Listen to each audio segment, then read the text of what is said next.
Board of Adjustment meeting Monday, November 30th, 2020. I hereby declare this meeting of the Howell Township Zoning Board to be open, adequate notice having been given pursuant to the New Jersey Open Public Meeting Act in the following manner. First, on December 6, 2019, a copy of said notice was mailed to the Asbury Park Press and the Tri-Town News. Second, on December 6, 2019, a copy of said notice was hand-delivered to the clerk of the Township of Howell. Third, on December 6, 2019, said notice was posted in the office of the Zoning Board and on the bulletin board in the Howell Township Municipal Building, 4567 Route 9, Howell Township, New Jersey.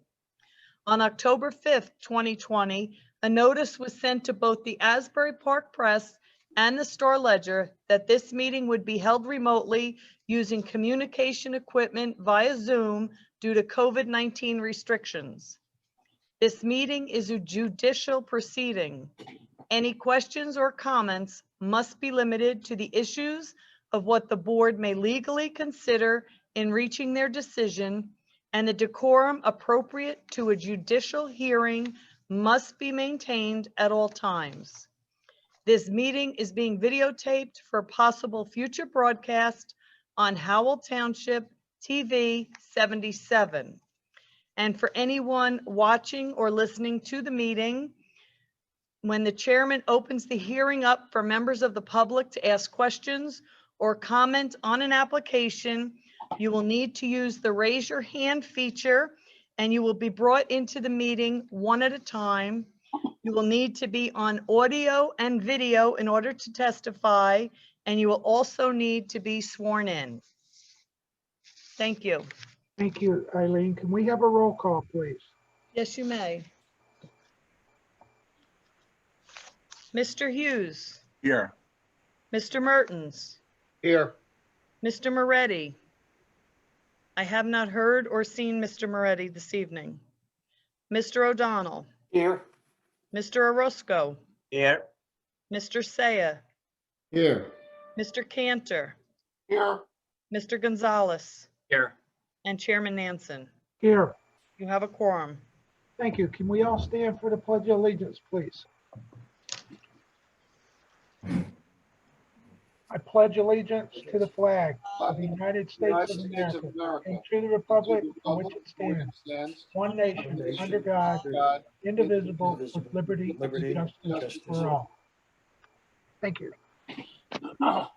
Mr. Tropoli, you mind swearing in the professionals, please? Professionals, please rise, raise your right hand. You swear the testimony you'll give this evening be the truth, the whole truth, and nothing but the truth, so help you God. I do. Yes, the record should reflect tonight we have Mr. Cunliffe, Ms. Beam, Ms. Spiro, and Mr. Howard all sworn for the evening. Thank you. Welcome. Any vouchers? No vouchers this evening. Correspondence? I just have one thing. I sent out a meeting request to the Rules Committee members and the board professionals regarding the Rules Committee. It's next Monday, December 7th at 5:30 via Zoom. So the information for the meeting is in the meeting request. So please check your emails. Okay. I also attached a copy of last year's resolution and our yearly report for this year up to date. The next item I have, Mr. Sal Alfieri, the attorney for KBL Trading Company, would like to address the board for a minute under correspondence regarding field changes for KBL. Okay. But I have not seen Mr. Alfieri yet. He may think our start time is 7:30. I'm not sure. So maybe we could start the other and then come back to him. Okay. Take a short break or something. Mr. Chair, if I could just, before we go into the application, Matt and I had, just to update you all where we are with the Victor golf carts. Matt and I had a Zoom meeting with them last week, the week before. The architecture that this board approved and the architecture that was submitted for resolution compliance is inconsistent, significantly inconsistent.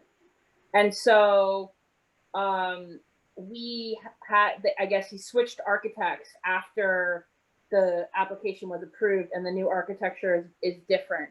So Matt and I went through what the elements were that, we really would like to see reincorporated into the design, because, we do take that kind of thing pretty seriously at the board. The new architect was going to go back and try to rework his design, taking into consideration the things that Matt and I had told him, and then resubmit to the two of us to see whether or not, and I know, Charlie, you had looked at it, you were involved in the initial email, but not the conversation with the architect, just to make sure that we're okay with it. What I did tell them was that if we can't, between myself, Matt, Charlie, and their professionals, come to a meeting of the minds, they're going to have to come back to the board and get you guys to opine on the architecture. But as it stands right now, I can't sign off on it because it's very different from what you guys approved. And then just to add to Jen, Mr. Chairman, there also is additional field change requests. The rear of the site, there's, I believe, 5 or 6 storage buildings, and it was a large paved asphalt open area that leads to these storage buildings. The applicant wants a field change to swap that from a pavement section to gravel. The fire official says he doesn't have any issues with it. Being that this application kind of predates me, and I wasn't around when the original hearing happened for this, I have no issue from it from a stormwater management perspective, but I didn't know, I wasn't here for any testimony on the use of that space, whether the vehicles were being parked out there, what the use of the space was. And it's not a small area, it's 1.5 acres, so it's pretty significant. I just, if it's something that, the board were inclined for me to grant administratively, I just want, the board to weigh in on it, being that I was not around at the time that this was originally heard by the board. When was that application approved? Back in 2017. Okay. Okay, now that's what Mr. Alfieri is here was going to testify to, or Well, speak to I the guess board about? he just wanted to speak to the board. I think he may have even, I'm not sure, did he speak to you, Ron? We communicated by email, and I spoke to Charlie, and we had decided to have it presented in this fashion under correspondence briefly. But I haven't spoken to him since, so I don't know. I don't see him on either. No, I think he must think the meeting is 7:30 because the zoning board was traditionally 7:30. So can we table it and come back to it, take a little break from the other application or something? He's only looking for like 10 minutes to address the board. It does look like his engineer, Bob Siv, is on a call. I don't know if that helps, but. Yeah, and I think Charlie, what is the percentage of completion that they are at this point? That would be an answer for, I think, Matt to provide testimony on. I just got a 1-page field change plan requesting to swap the rear of the site from asphalt to gravel. They pulled permits for some of the back buildings. They're at the, right now, I had to deny the land use permit for the main building based on the architectural changes that Jen had mentioned. Okay. So they have done a considerable amount of site work, but they are at a standstill, at least with the main building. Are they going to continue with the site work, or are they going to totally shut down? Because I know the detention basin is in kind of a disarray, and it's open and a lot of dirt there in there. I'm not sure. I mean, maybe that's something we could ask Sal and anybody else that he brings on when he gets on. I think that's why he's hoping not to have to come back to the board and just get the field changes approved, because otherwise it will take too long for them to get back and get started up again or whatever. Okay. So is that all the correspondence we have at this time? That's all I have at this point. Ron, is that okay if we break whenever Mr. Alfieri shows up here? Mr. Chair, I just saw Mr. Alfieri just signed in. Oh, okay. That helps. Okay, well, Hold on one second, then we'll get him into the meeting. good. There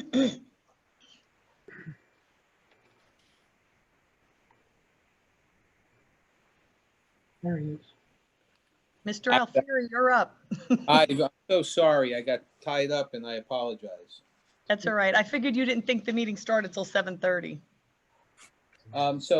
Thank you all for seeing us on short notice. We are here requesting a administrative change to the Vic Gerard approvals.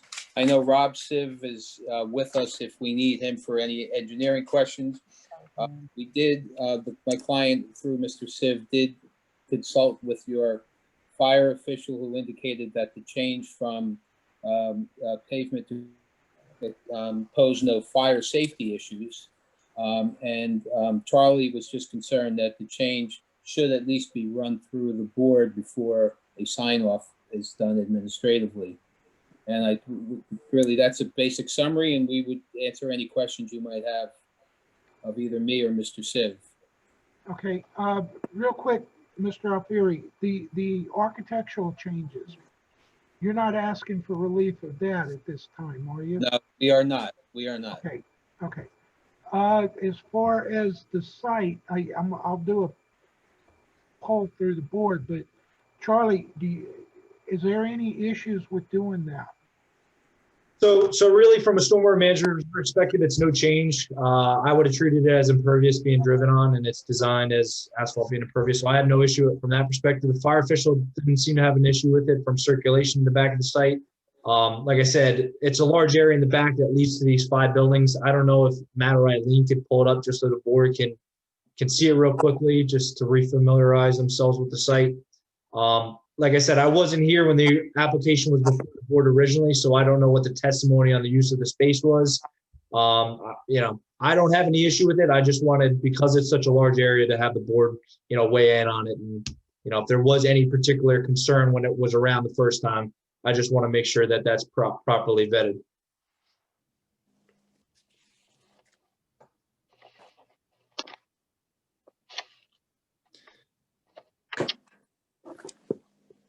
We're talking about the back 6 buildings, correct? Yeah, the back 6 buildings, and then the area in between that and the front building. So there's, I believe, a curb that runs north-south, right behind where the sanitary lateral is. And that's the transition from pavement to proposed gravel.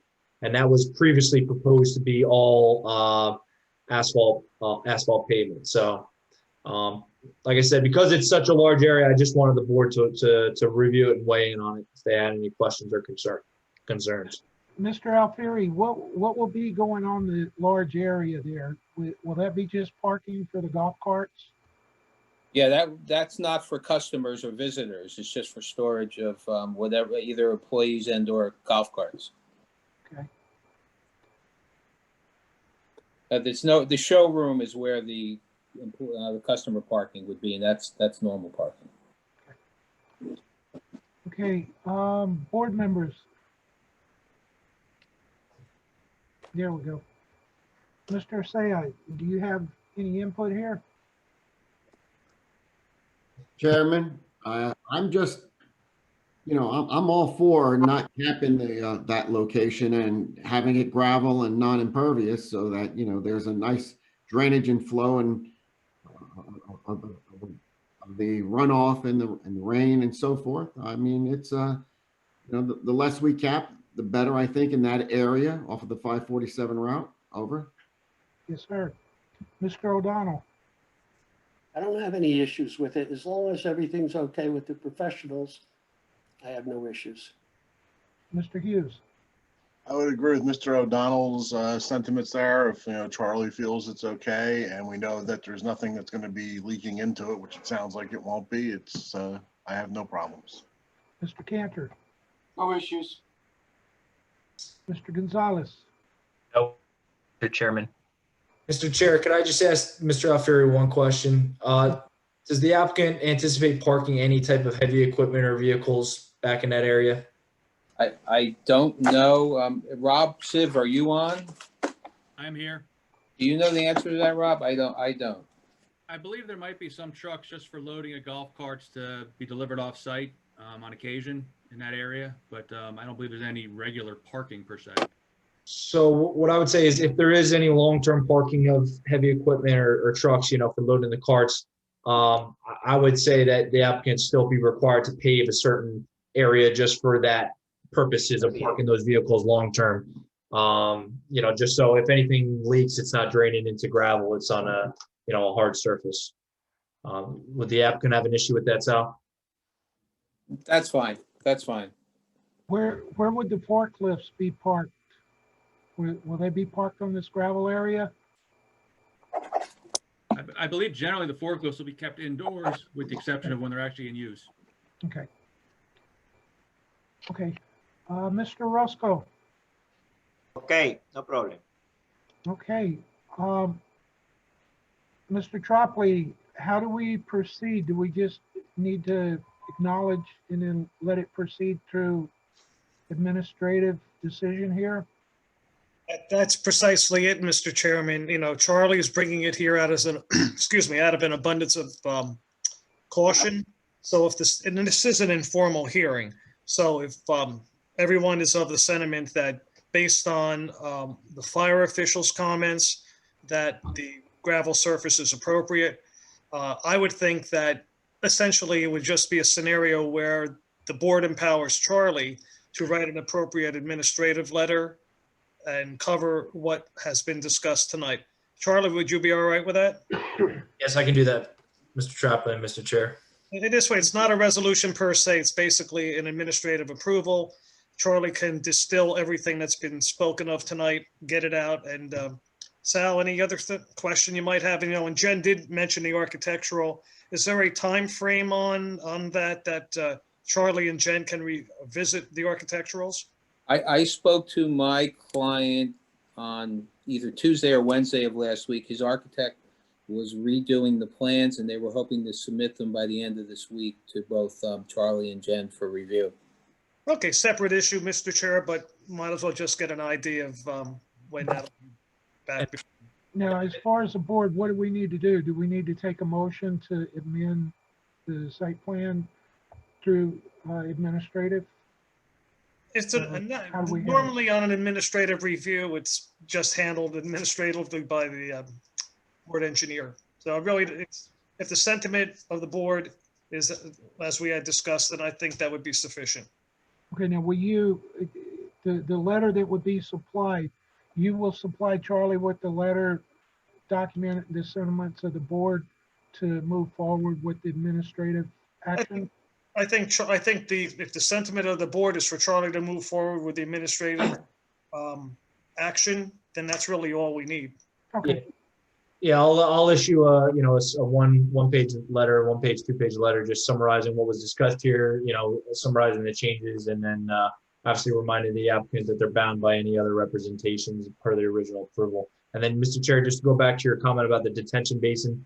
So I'll just note the applicant will be required to, prior to getting any sign-offs from Freehold Soils, they're going to have to make sure that that's in good working order before they get any sign-off from Freehold Soils. So if you have any concerns on that, that's something that Freehold Soils surely will be on top of before they issue any final approvals. Yeah, no, but is the construction at a standstill at this point, or are they moving forward? Because it's a lot of mud in that detention basin.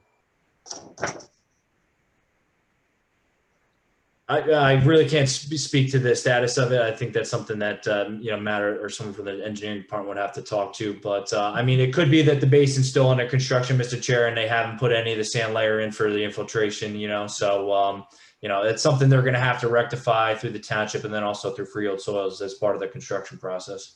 Okay. I can just jump in real quick. It is under construction and they are working on getting the basin completed. Okay. Do you have any type of time frame on that with the basin? I know we just restaked out the top of berm and some of the basin features. I think it was Wednesday right before Thanksgiving. So we'll get that information over to the contractor. So they are moving as we speak, sort of.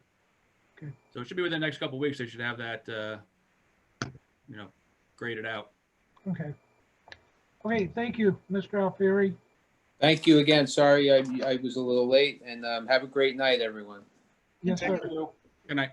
Thank you. Okay, Eileen, any resolutions? There's one resolution for Prince of Peace Lutheran Church for their extension of time. Let The me- eligible voters are Mr. Hughes, Mr. Orozco, Mr. Cantor, and yourself. Okay, do you want to read that real quick, please? I do not have last week's. Sure. Resolution for case number BA 1833, Prince of Peace Lutheran Church. Resolution granting a second one-year extension of time. Eligible voters, Mr. Hughes, Mr. Orozco, Mr. Cantor, and Chairman Nansen. Thank you. Can I have a motion? I'll make a motion to approve, sir. Motion by Second. Mr. Hughes, seconded by Mr. Orozco. Can we have a roll call, please? Mr. Hughes, Yes. Mr. Orozco, Yes. Mr. Cantor, Yes. Chairman Nansen. Yes, Motion carries, resolutions memorialized. Thank you. thank you very much. We have Okay, no other resolutions. okay. Thank Eileen, you. before we move on, I just wanted to ask, did Mr. Pape get back to you on 6520? No, I have not heard from him, so I moved it to next week's agenda. Okay, would it be possible to bring him in for a moment Sure. and ask him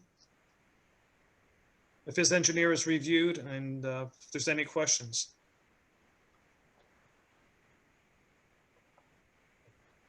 Mr. Pape, has your engineer reviewed the resolution for 6520 LLC? My engineer and my client have, and my client on Sunday sent me a list of questions, more questions that were curiosity and not specifically addressed to the resolution. I would, however, respectfully request that you carry it to your next meeting so that I have an opportunity to address all of his questions and make certain that there are no issues with the drafting of the resolution. From a legal perspective, I found the resolution to be accurate and complete, but I do have a client whose interests need to be respected. Thank you. Sure. No problem. That'll be next Monday, Mr. Pape. Would that be sufficient? That's fine. I should, in the next 24, 48 hours, I should have all those issues addressed. If you would just advise when you can. Thank you very much. Thank you. Thank you, sir. Okay, is that all? That's all on resolutions. Okay. Next, the case before the board tonight is case number BA 1923, Yeshiva Imik Hatorah. Mr. Pape, you're gonna have to help me there, but this is a use variance for expansion of existing educational facility.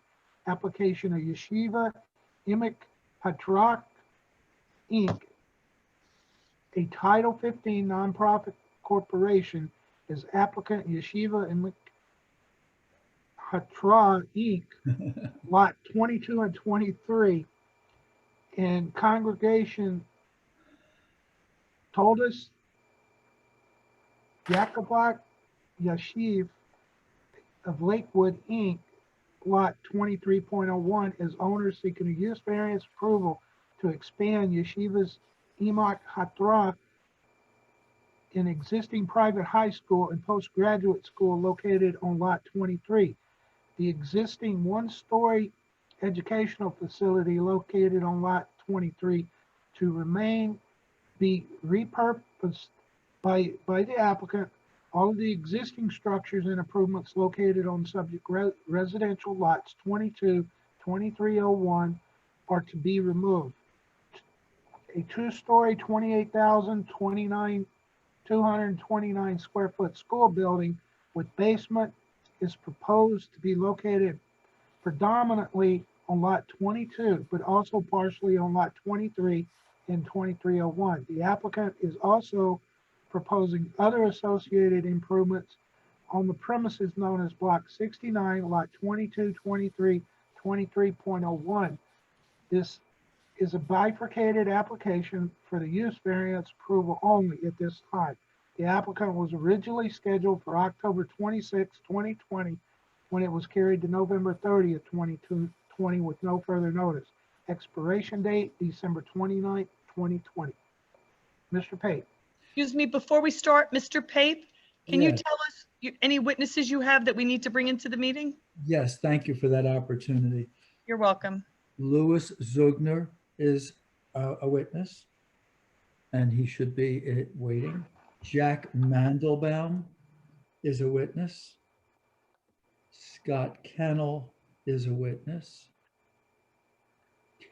Catherine or Katie Flores is a witness. Yeah, mirror over there. And Christine Cafone is a witness. And there are also, I don't know whether they need to be admitted because they won't be testifying. The rabbis of Yeshivas Emek HaTorah, Rabbi Weinberger and Rabbi Mermelstein, are listening in. Okay. Okay. If we need them, we can bring them in. Very fine. So, So, Mr. Tropoli, you want to swear in the professionals?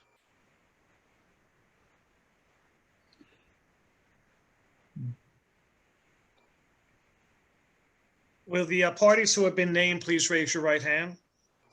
And now to each person, do you swear or affirm that the testimony you'll give this evening will be the truth, the whole truth, and nothing but the truth, so help you God?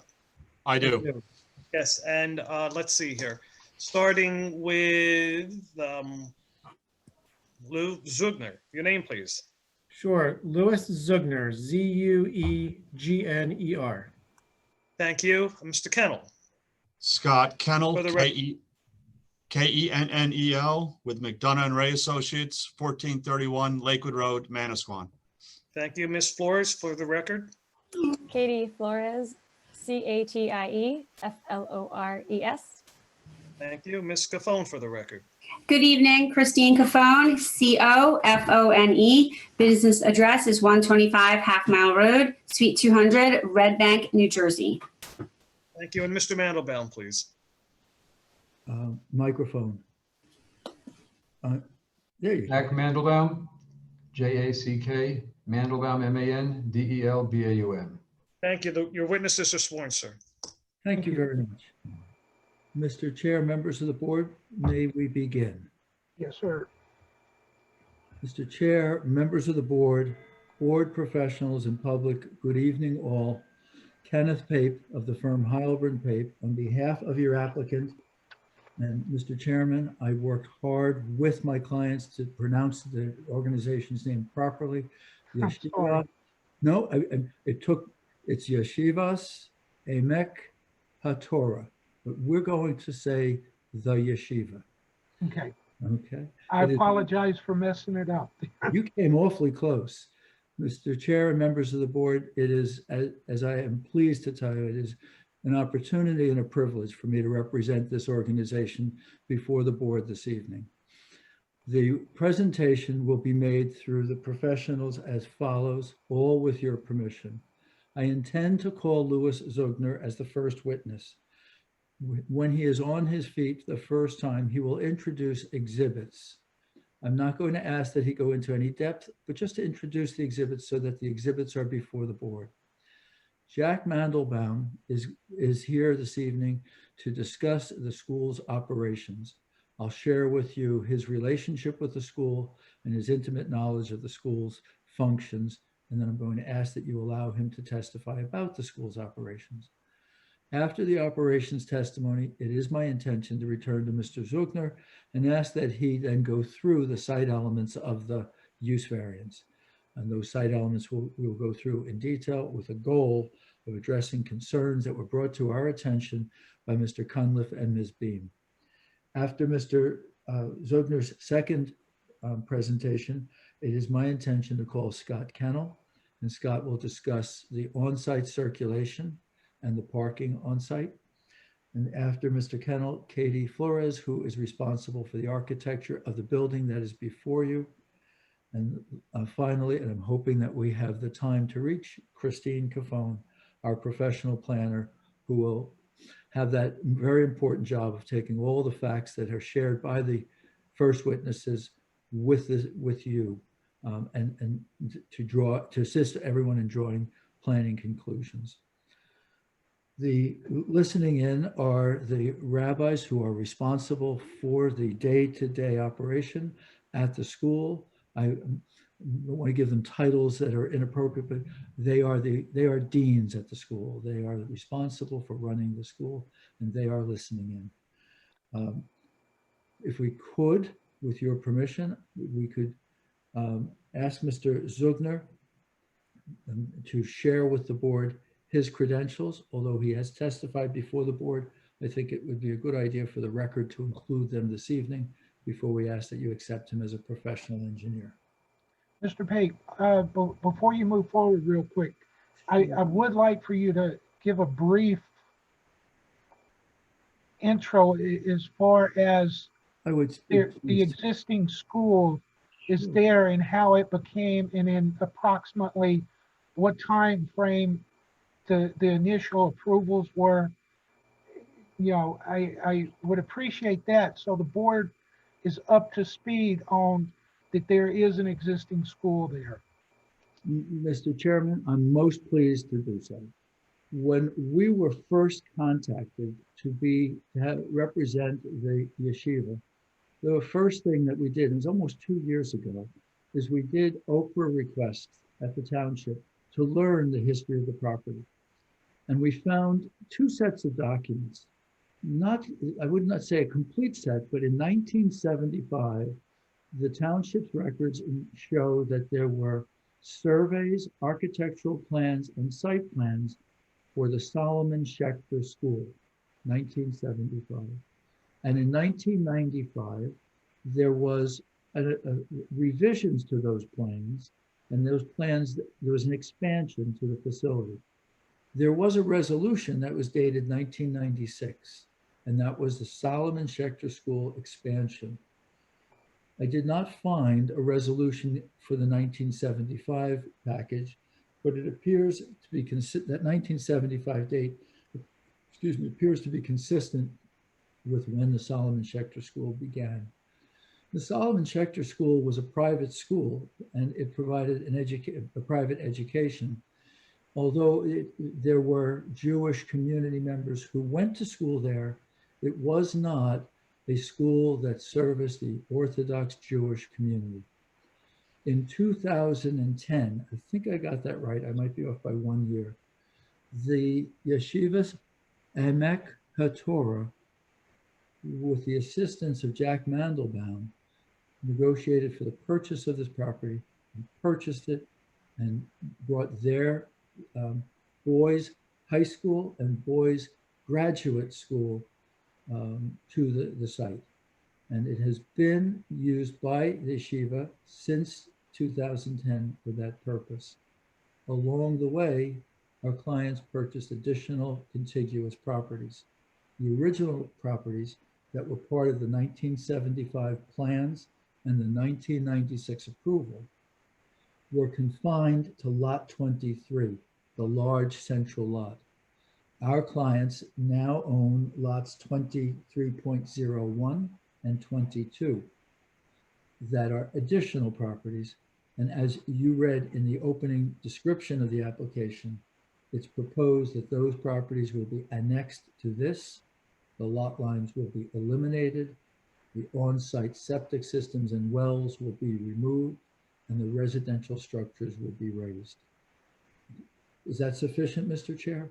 I believe so. It sets a timeline for Okay. everything. Okay. Thank you. I'll let you move forward. Thank you for that. Thank you. Mr. Zugner, please share with the board's professionals and the public, your professional and educational background. Certainly. I am a professional engineer, licensed as a professional engineer in the state of New Jersey, as well as several other states. I'm a founder and principal with the engineering firm Mid-Atlantic Engineering based here in New Jersey. I'm a graduate from Virginia Tech, and it has been many decades since I graduated. And I've been practicing as a professional engineer, testifying before both zoning and planning boards across the state, including this board as previously.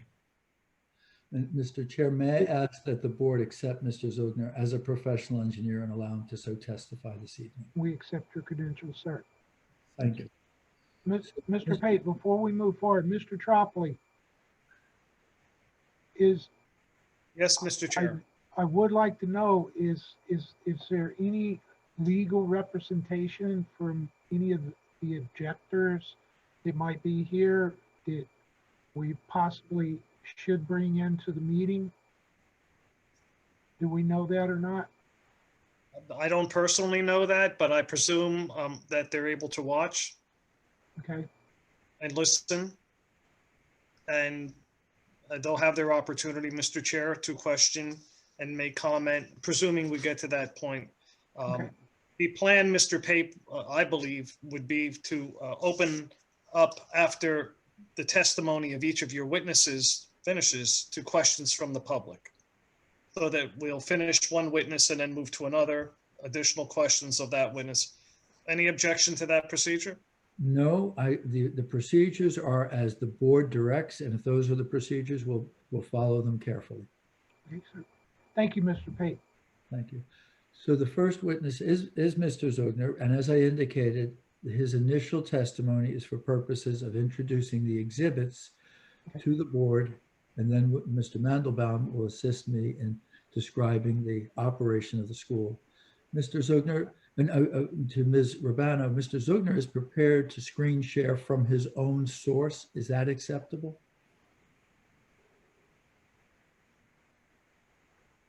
You're muted. Yes, he can screen share. Okay. And I do have some of his exhibits, which I think he sent me earlier, already pre-marked. So as he puts them up, I can let you know if they're pre-marked. Very good. So, Mr. Zugner, if you could identify the exhibits that were prepared by your office and introduce them to the board. And the last exhibit that I'd like you to introduce is the rendered variant sketch, and I'd like that one to remain on the screen for the board's review during Mr. Mandelbaum's testimony. Certainly, and I have 4 to present. I believe Ms. Rubano has all 4. Yes, that one there is with the surrounding areas. I marked that as A16. And this is a regional aerial image. So this is aerial image from further out, identifies the project location in a white boundary line. And you can see to the top of this plan, Route 9, sort of at a diagonal from left to the top. Of course, you can see the green route, which is a waterway that runs through. And you can see across the middle, and it's labeled at the middle of the plan, Kent Road. So this is the regional aerial image. A16, thank you.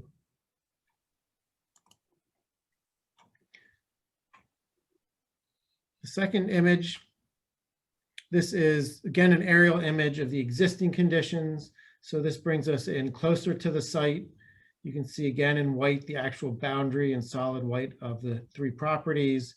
You can see the driveway in from Kent Road. Kent Road runs from left to right across the bottom of the image. The driveway into the existing site. That is, I'm sorry, that's pre-marked as A19.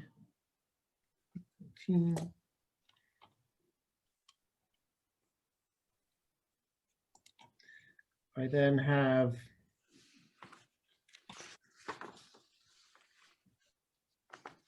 take a moment to load. This is a site buffers exhibit. So this is similar to other plans you will see, other exhibits, but in multiple colors highlights the residential and farmland buffers, which we'll get to speaking about at some point tonight. That is marked as A17.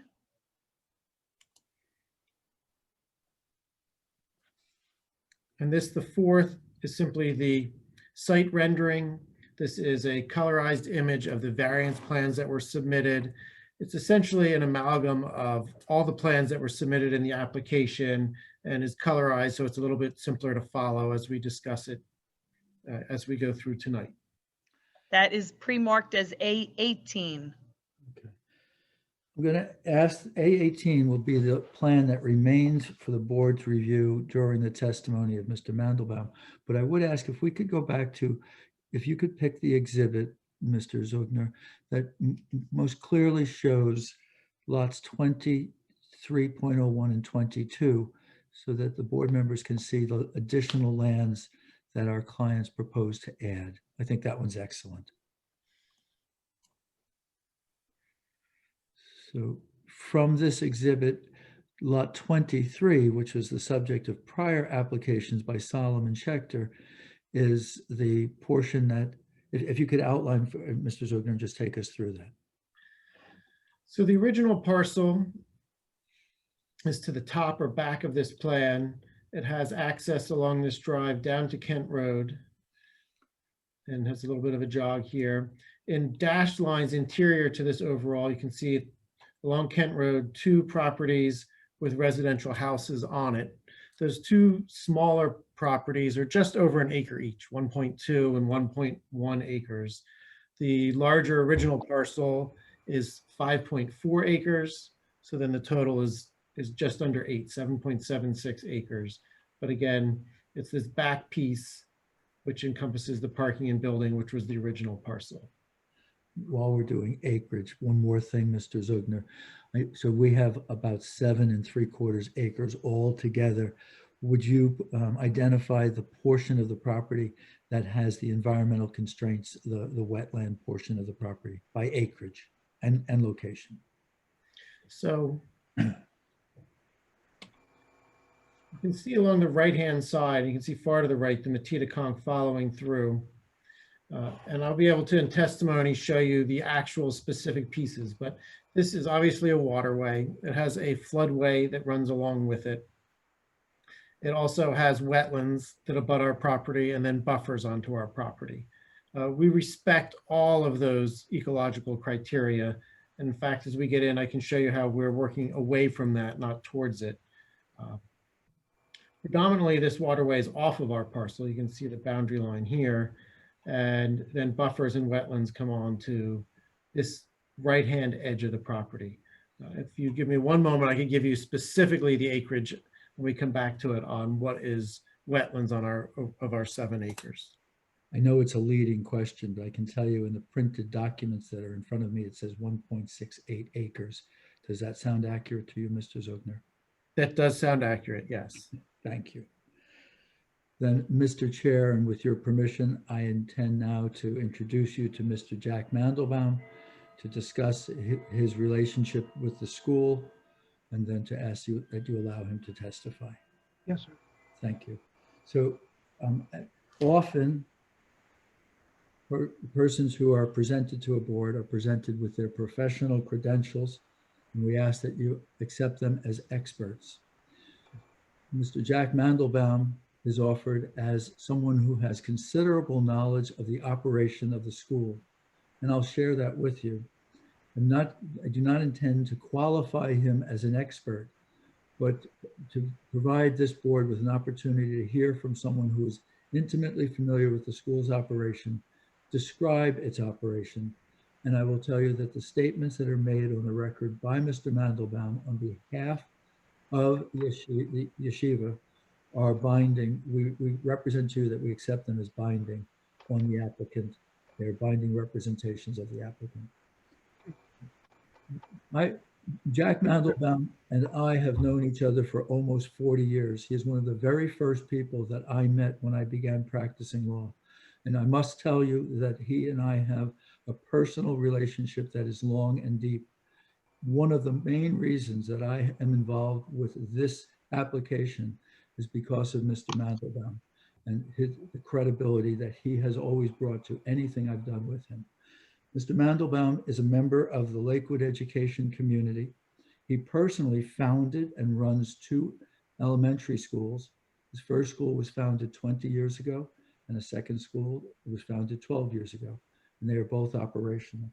He was part of the group of people who got together with the yeshiva to search for land to move the yeshiva from their original location.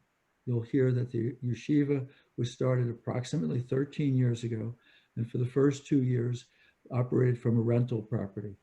Jack Mandelbaum assisted the yeshiva in locating this property and moving to this property. He has on a regular basis worked with the rabbis to guide them in the operations of the school and is intimately familiar with all of the operations, the student population, the student mix, the purposes of the school, the transportation for the school, and their goals for growth. And I would ask that you allow him to testify on behalf of the applicant to share that information with you. If that's acceptable to you, Mr. Chairman? Yes, sir. Thank you. You may proceed, sir. Thank you. Mr. Mandelbaum, if you're not on my screen, but is your microphone on? My microphone is on, and I- thank you, Mr. Pate, for your kind words, and thank you, members of the board, for allowing me to participate. Mr. Mandelbaum, if you could take just a few minutes to talk about the school, how long the school has been here, the nature of your relationships with the rabbis and the school and board members. This is a Title 15 not-for-profit corporation. That's a school that's a corporation managed by trustees and not owned by shareholders. So there's no owners per se. Mr. Mandelbaum, if you could just give us a sense of your original familiarity with the rabbis in the school. Well, I could say I know the rabbis that founded the school before they founded the school. They founded a school which is considered in the community as a very well-respected school. It's sought after by many students. Obviously, they can't accept all their applicants, but they do accept a good number of them. And I'm blessed with having, as Mr. Pate said earlier, been involved in elementary school education, and many of our graduates do move on to attend this school. I've been involved in that educational arena and was able to help them with the Solomon Shector school. I was actually familiar with some of the people from the old Solomon Shector regime, and it worked out when they were closing and they had to sell the building, and it worked out very, very well that we were able to match up this school because they had a very strong purpose and to want to continue it as a school. And it worked out for everyone's cause and for everyone's benefit. The school is run well, run very, very professionally, and that's what appeals to me. And that's what appeals to a lot of its students and a lot of the parents who, again, I consider them my friends and people I know from the community. I'm going to ask if you could begin by describing the school's operation. And if you could describe to all who are listening the undergraduate or 9 to 12, grades 9 through 12 school, and then if you could describe the postgraduate school, in just general terms, and the existing population of both of those entities. The undergraduate school is a typical high school age school, grades 9 through 12. Right now, there are 108 students in that, in 4 grades. And they have a long day, longer than your typical high school students. They get to school at 7:45 in the morning, and on some nights they're there till 9:45 at night. Some nights they leave earlier, they leave dinner time. But they put in a long day, a productive day, and they get educated in the areas that the parents that send there wish to have their children educated. And I will say again, like I said earlier, it's a very successful school. They have happy students, students that are productive, students that are learning well. And when everyone knows when you learn well and you're productive, you usually behave well as well also. So it's working for everyone's benefit. Postgraduate, when they finish 12th grade, there's another portion of the school, which right now has 67 students in it. And they stay there, similar schedule, maybe it goes a little bit later in the evening. They actually don't go home in the evening. They stay, was soon to be in a school residential property, but in area residential rentals, so they could stay there later at night. And they study all day and they do what they have to do and they learn, and again, become very productive members of society. And again, I want to reiterate, I know a lot of them personally, and I'm very proud that many of them started their youth and their young careers in our school system as well. So we consider it a great partnership. And Mr. Mandelbaum, so we've got currently 108 undergraduates and 67 graduates. And as you, that very long day, it's my understanding that the postgraduates often are there 7 days a week, as late as 11 o'clock at night. And they too arrive before 8 o'clock in the morning. That is correct. Okay. And the current staff at the yeshiva, what is the number of staff at the yeshiva? Current staff is about 20 staff members. They're not all there all the same time because it's set up like most schools are, where there are different periods. So you'll have a few staff members teaching for several periods a day, and then they'll leave, and then you have other staff members coming and teaching for other periods of the day. At any one time, specifically, there's probably about 10 staff members there. And there's obviously the administrative staff, secretarial staff, but that's as instructional staff, I would say it's broken down, 20 approximately, and then probably 3 or so of the administrative staff. Mr. Mandelbaum, how do the students arrive? How are they transported, or how do they get to school? And first, let's do the undergraduate. The undergraduates come by bus. As has become more recently in New Jersey, where there is public busing for students that are living with any kind of district, and the home district of the residential district of students bus students to schools. And the students that live, most of the undergraduate students live in Lakewood and are bused to the facility to be there by 7:45 a.m. How many buses are used by the school to transport the undergraduates to the school? In the morning, there are about 3 buses. And now if we could, let's take those students home in the evening or the nighttime. How are they being transported home, and at what They're hour? also being transported home in the evening by bus. Sometimes it would be 3 buses, sometimes it would be 4, because they have varied schedules, varied dismissal schedules. So on some evenings where they're not all getting dismissed at the same time, there may be a need for an extra bus. And are all of these students, are meals provided to these students during the day? Is breakfast, lunch, and dinner, when appropriate, provided for all of these students? Yes, there are. And all those meals, it's my understanding, are prepared off campus and are brought to the campus and served to the students. Correct. They're prepared off campus by a catering company and brought into the school and served there. And if we could, the graduates, the postgraduate students, I think now would be a really good time to describe the recent achievement of the yeshiva in Lakewood, where they have completed the construction of their dormitory. If you could briefly describe the dormitory that has been provided, and then we'll talk about how the postgraduate students commute to and from the school. Okay, about a little bit more than a year ago, the yeshiva purchased a property about 1,000 feet right up Kent Road into Lakewood, for the purpose of constructing a residential facility, a dormitory for the boys, the postgraduate boys. It's near completion. They expect to occupy within the next 3 to 4 weeks. And what will happen there is it's almost like an on-site, extension of their campus residence. And the boys will stay there. All the postgraduate boys will stay there, and they'll be able to walk. Like I say, it's about 1,000 feet from the property over into the Lakewood border, and they'll walk there and spend their days in the yeshiva, and then be able to walk back there at night whenever they finish their studies. And it's my understanding that building is located on the corner of County Line and Kent. And I'm going to make I believe that it is the northwest corner. Mr. Zugner.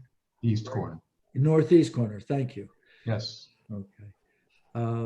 And so though none of the undergraduates and none of the postgraduates drive cars to the campus, is that correct? That is correct. No students have cars, are allowed to bring cars, or do drive cars to the campus at all. There's no car activity of any of the students permitted on the yeshiva campus that we're presenting to the board this evening. Correct. And for that reason, later on in the evening, when parking is discussed, parking for students is not an element of our presentation. So I'm going to ask if you could just, in addition to the education, which is conducted as I understand it, and please, if you could make certain that I state this accurately, Sunday, Monday, Tuesday, Wednesday. I did it wrong, didn't I? Monday. I'm going to get myself talked up. I know Friday's a half day, Saturday we're closed. Is Sunday to Thursday are the full days, Mr. Mandelbaum? Yes, So Sunday to Thursday are full days. Friday is a half day. Saturday we're closed. Okay. And the school operates 11 months of the year. Could you describe how the school year is structured and the length of time that the graduate and undergraduate students are free from their school responsibilities? okay, the school operates, as Ken said, about 11 months a year. Typically, it runs from September through July. Figuratively, August is the month off. Sometimes it's a little bit earlier in August where they start, and then they'll get out earlier in July. A typical 4 to 5 week vacation, a 1 month vacation.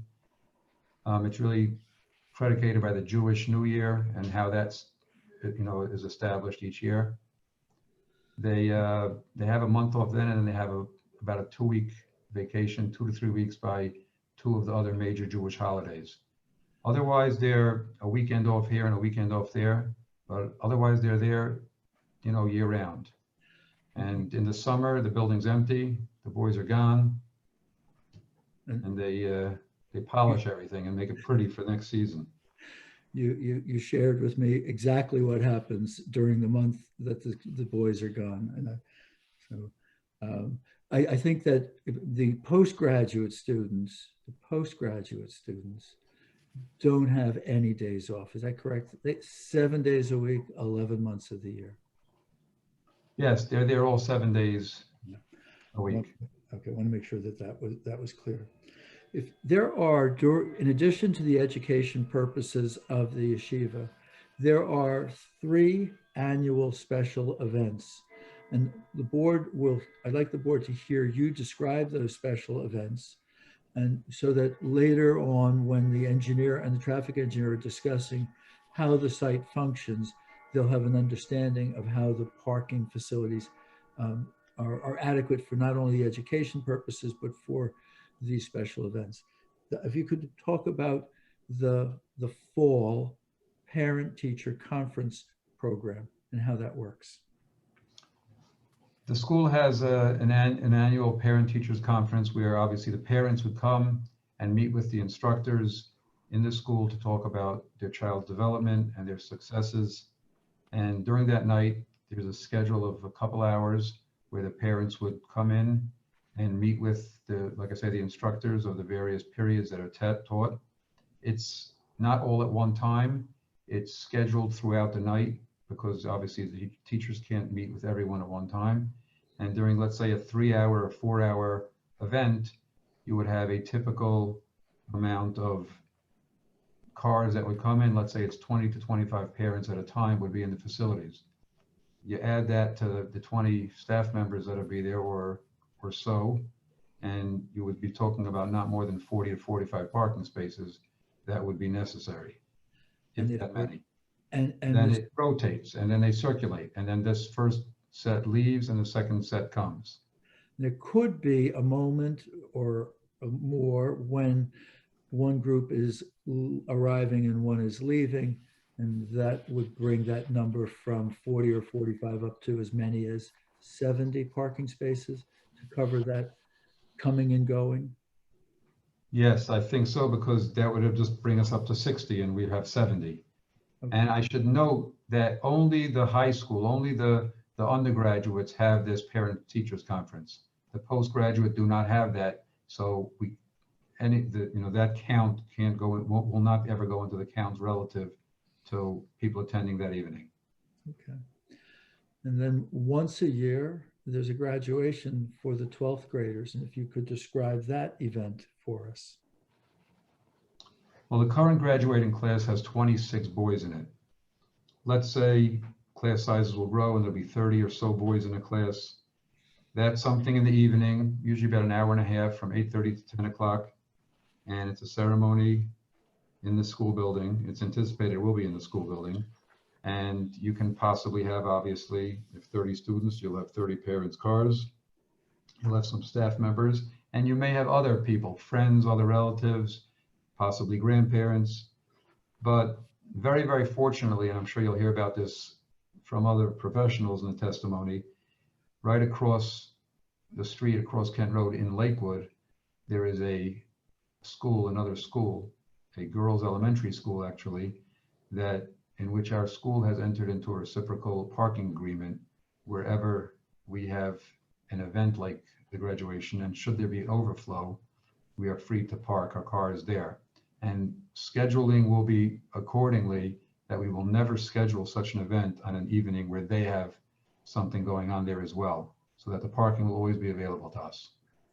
And if I may, Mr. Chair and board members, as a part of the applicant's materials, we've provided to you Benos Yakov Elementary School's Rabbi Yossi Herskovitz letter of July 28th that memorializes in a letter addressed to Rabbi Mermelstein of Yeshivas Emek HaTorah that arrangement has been in place and will continue to be in place. And that was submitted as part of the applicant's application materials. Mr. Pate, real quick, how will the parents get from the elementary school to here? Will busing be provided or shuttle be provided? There's a third event that we're going to describe, the award ceremony, which is a bigger event, and it is anticipated that if the cross the street parking is used, there will be shuttle service made available to the parents or the grandparents to come be brought to the school. And it's an ongoing relationship, Mr. Chairman. The schools have had a harmony and a symbiotic relationship for a long time. Mr. Mandelbaum, if you could briefly describe that award ceremony, the special one night of the year, the award ceremony. Yeah, that is the evening that probably has the most intense parking requirements of the year. It's once a year. It's when the high school has an award ceremony for the achievements of all 4 grades of the high school, and therefore more parents come than to the other ceremonies. But again, with our cross parking agreements and arrangements like Ken described earlier, we have, don't anticipate any problems with parking everybody properly and shuttling them to where they have to be to make sure everybody's comfortably and safely where they have to be. And just for the board's edification, that is the way these schools currently are working together, correct? The parking share, the sharing of parking is an existing arrangement. And could I just ask a quick clarification question? So all the operational testimony, that's how the site currently operates, or is that how it's proposing to operate with the new building? The yeshiva has that relationship in place with the school across the street. No, I mean with as far as the number of students for the high school and post-grad, that's all for the new, taking into account the new building. No, what we just described, Mr. Cunliffe, is the existing student population. Okay. Going to ask Mr.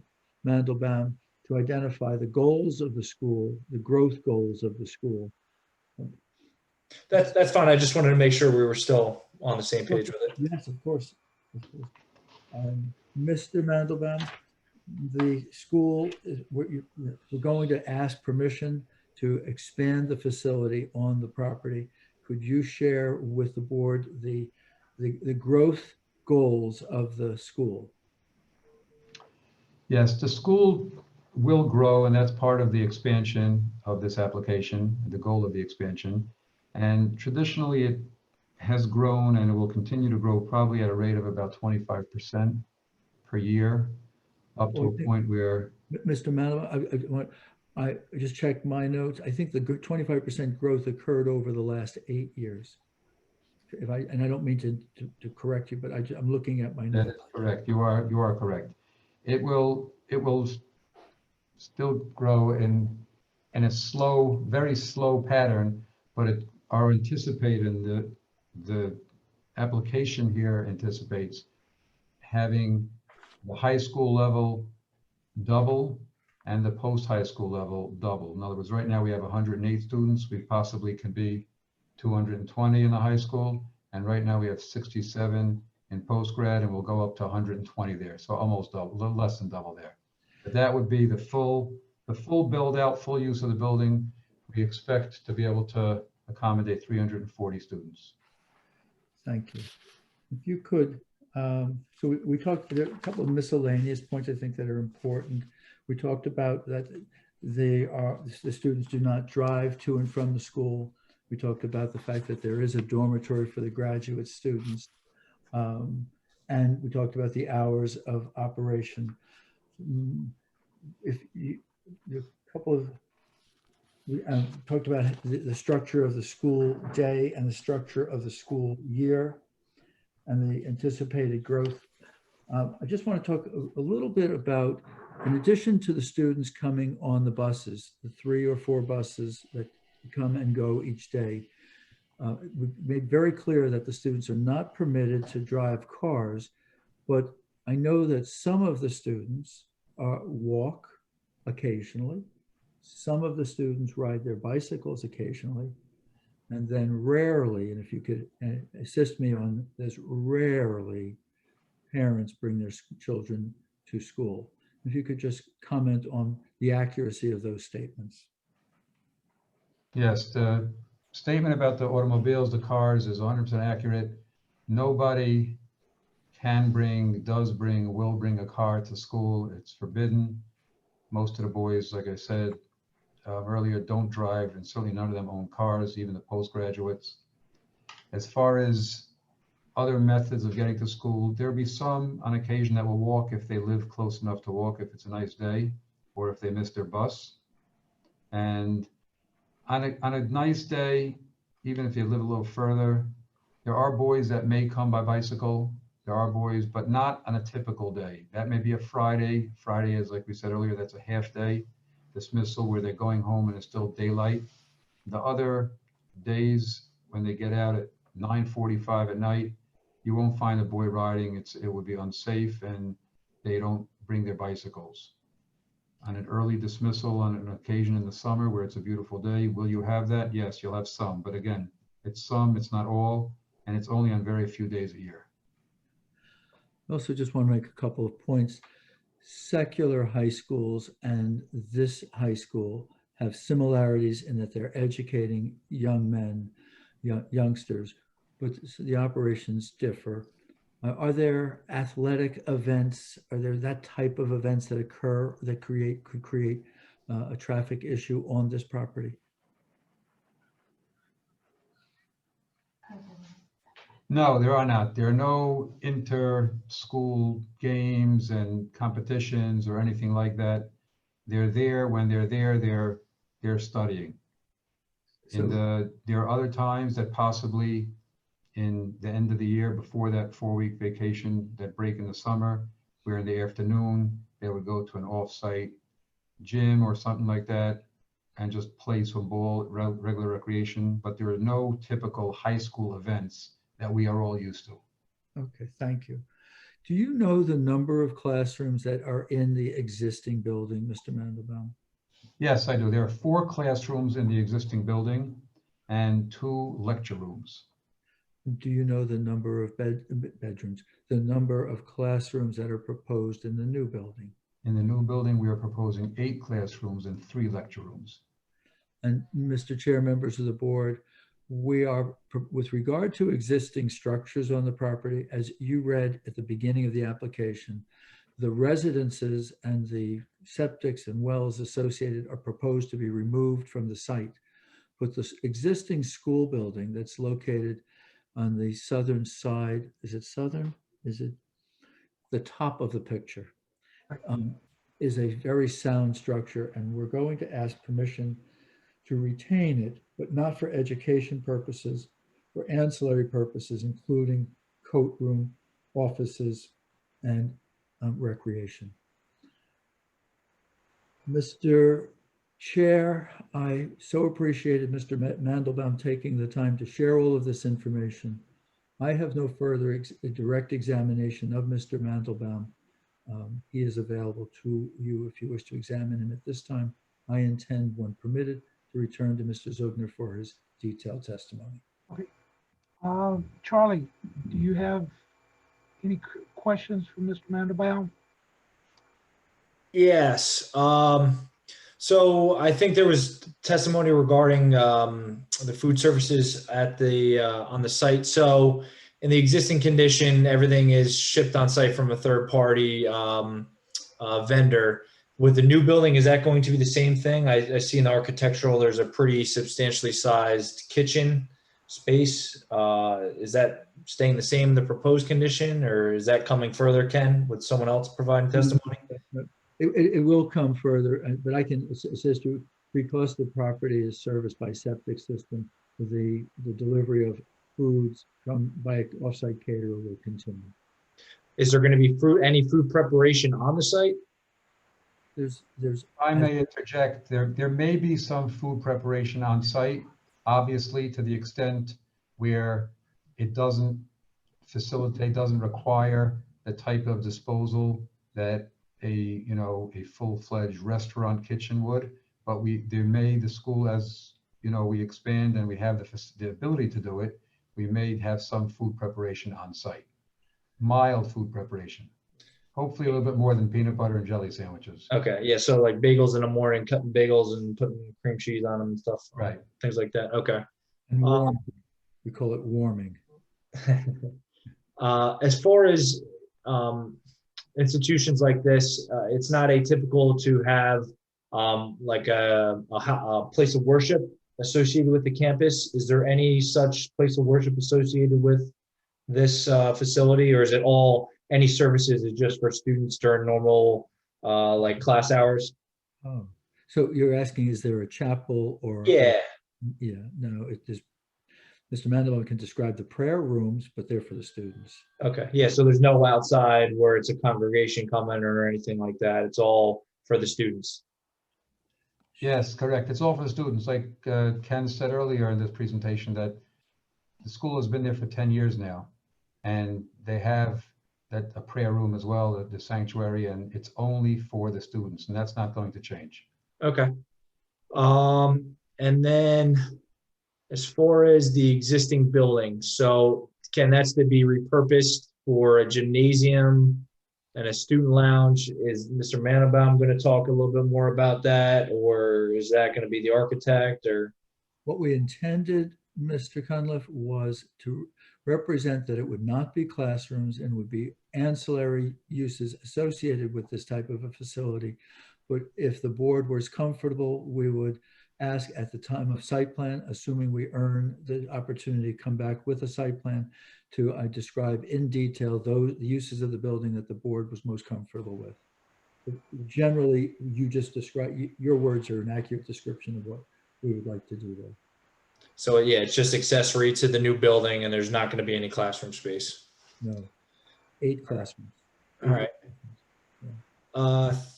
I think that's all I have for Mr. Mandelbaum, Mr. Chair. Jennifer, do you have anything for Mr. Mandelbaum? Maybe I missed it. So, when you were describing your growth goals and that, you're looking for the high school to accommodate up to 220 students and post-grad 120, 340 total, correct? Yes. Yes. So how many buses now are you anticipating? Because 3 to 4 is handling 100 kids, 108 kids. 220 kids can't fit on 3 buses. Yeah. The reason that you missed it is because we failed to put it on. Intuitive that if 3 to 4 buses transports 108 students, that when we achieve 220, there could be as many as 6 to 8. But Mr. Mandelbaum, if you could confirm that on the record. Yes, I can confirm that. And the reason it's not necessarily an exact double is because the times, as the schedules change, the school gets larger, there will be shifts. There will be different, dismissal times, arrival times, not necessarily arrival times, but dismissal times. and some are getting out different, times through the day. So they'll never have all of them leaving at one time. And in the morning, the buses are fuller because they all come at one time. So that's why 6 or 7 buses will be more than adequate. And when you say that there'll be shifts, when you indicated the hours of the school now from 7:45 a.m. to 9:45 p.m., even with the change, like let's say you have 2 shifts or 3 shifts in the new building, if you're at max, if you hit your max goal of 220 students, is that 9:45 p.m. time still going to be the cutoff in the evening for high school? Or do you anticipate that it goes beyond 9:45? No, it will go earlier than 9:45. Some will still be 9:45, but some will be at 8:55, almost an hour earlier. So that's why I'm talking 2 shifts. About half of the school will be going home at 8:55, and the other half will go at the existing schedule of 9:45. So the 9:45 is the end time, right? Correct. Yes. And then so can you give me an idea percentage wise of how many students have their parents drop them off? Maybe they oversleep or whatever, and they need to have their parents drop them so they're not late for school? It's hard to give an exact number, but I will tell you as a former parent of high school age children and knowing a lot of the parents there, the number is probably 5% or less, and it goes down as the year proceeds because once someone has to worry about shuttling their child to school and then worrying about the other children at home, it really doesn't happen. That young boy, he figures out a way to make the bus. As a parent of 2 high school students myself, I understand their pain, trust me. So you don't have any of these kids, even like the postgraduate kids, arriving at your facility by like something like an Uber or a Lyft? Oh. Now the postgraduates are, like I said, they're going to be, in a residential facility, residents about 1,000 feet away. They'll be walking. No one's coming by Uber or Lyft or anything like that. Okay, but none of your high school students show up by Uber or Lyft?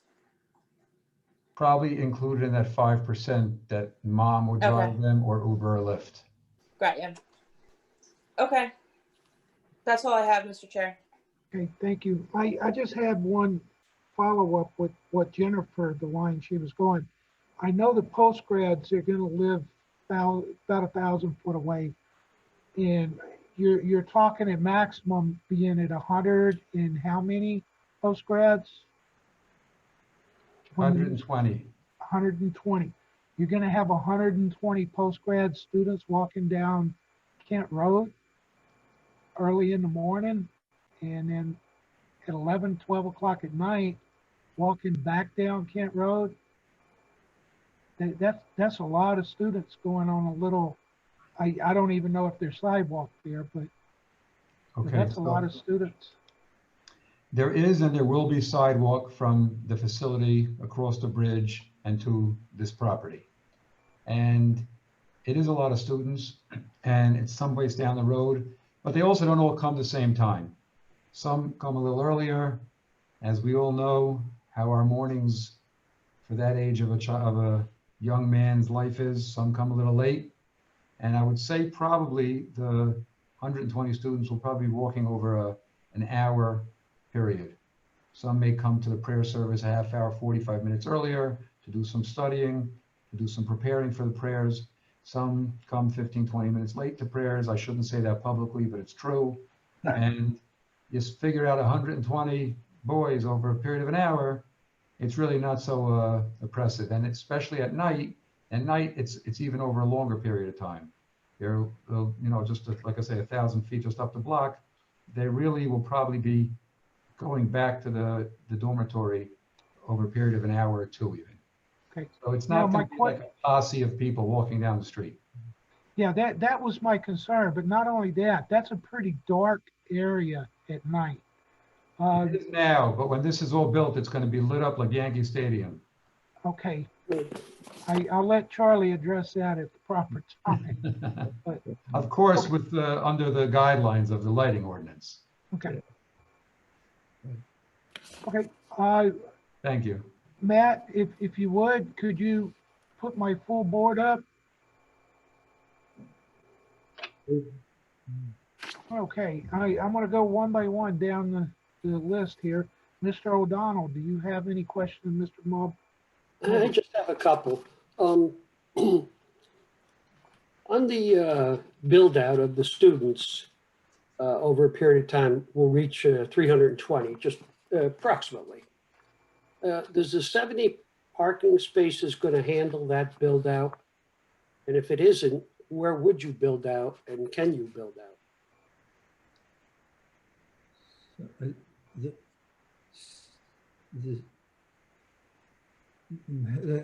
Mr. O'Donnell, I'll offer the following. The 70 parking spaces are designed to be adequate for all of the school activities, and we anticipate that they will be adequate for the back to school night, even with the school's growth. We anticipate that graduation could exceed the parking field, and we would be relying on the Noah Yakov's parking lot across the street. And for the award ceremony, we most certainly anticipate that we'll need to use the off-site parking, if that's the condition that exists now. I understand that. What I'm trying to get at is, I know you have the parking down the street at the other facility, which is great.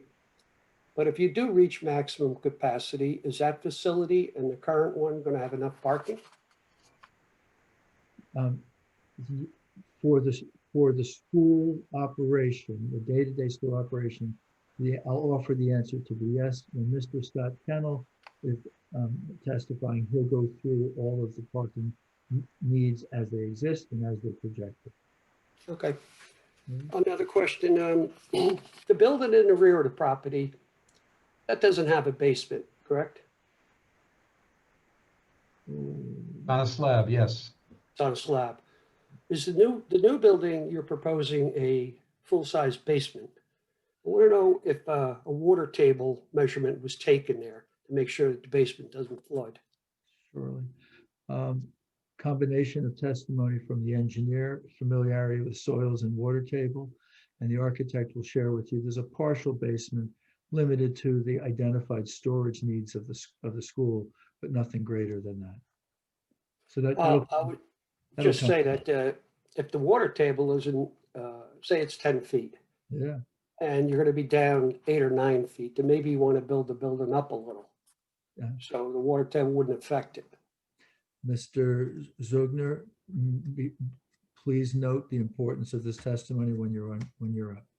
Okay, I just want to touch on these things. And on the, you have a catering service bringing the food, but there is no cafeteria. Like, I mean, there's just a place to sit and eat, and you're not doing any cooking on the facility, right?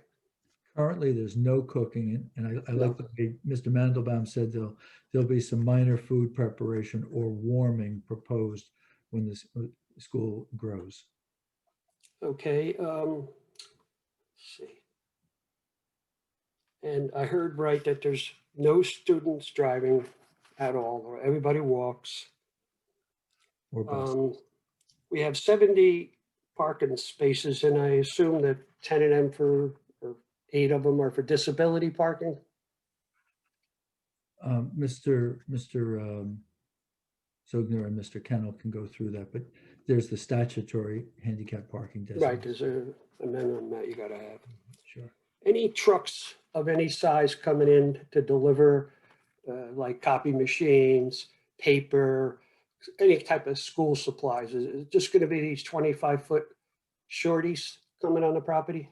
Yeah, again, Mr. Kennel, Mr. Zugner will testify, but I'm going to take the opportunity, Mr. O'Donnell, to tell you that in July of 2019, I did what I so enjoy doing. I spent a morning with Fire Chief Lewis, and we developed travel circulation plans for the site to make certain that all of their fire vehicles could travel.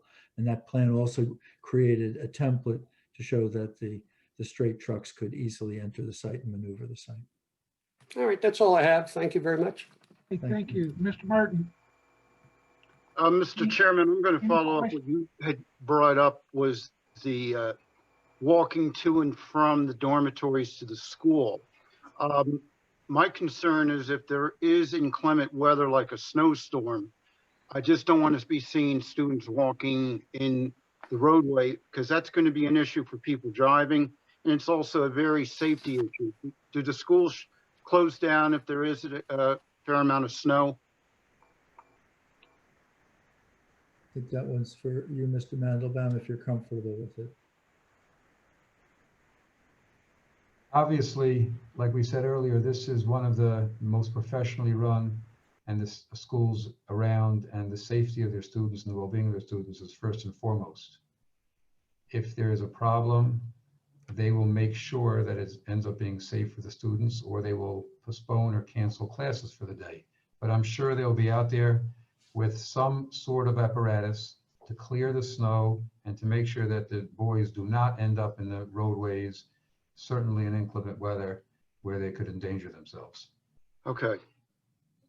That's all I have, Mr. Chairman. Thank you. Mr. Can I Hughes? just ask a follow-up question on that Okay. about the clearing of the snow? I mean, is this something that representatives of the school are committing to do not only along your frontage on Kent, but extending down across the bridge to this residential dormitory in Lakewood, the 1,000 feet you're saying? Or are you committing to just maintaining and clearing on your frontage? Because there's still a ways to go once you get beyond the frontage of this property. If that's what's necessary, yes, the school will commit to clear the sidewalks from their property to, I guess it's Buckwald Court in Lakewood, where then. And that's where that residential dormitory is That's the located? residential on the other side of that, yes. Okay, so I guess if the board were to act favorably on the application, then that would be something we would include, Ron, in the resolution as a condition? I'd like to make, oh, I'm sorry. That's correct. Yeah. Thank you. If I could, to Ms. Beam and to the board members, as we have worked on this plan, as I've indicated for the past 2 years, and during that time, the dormitory facility was conceived, approved, and built. It was, notwithstanding that the dormitory is in Lakewood and this building is in Howell, it is the intention of the yeshiva that it functions campus-like. There is a true relationship between the buildings.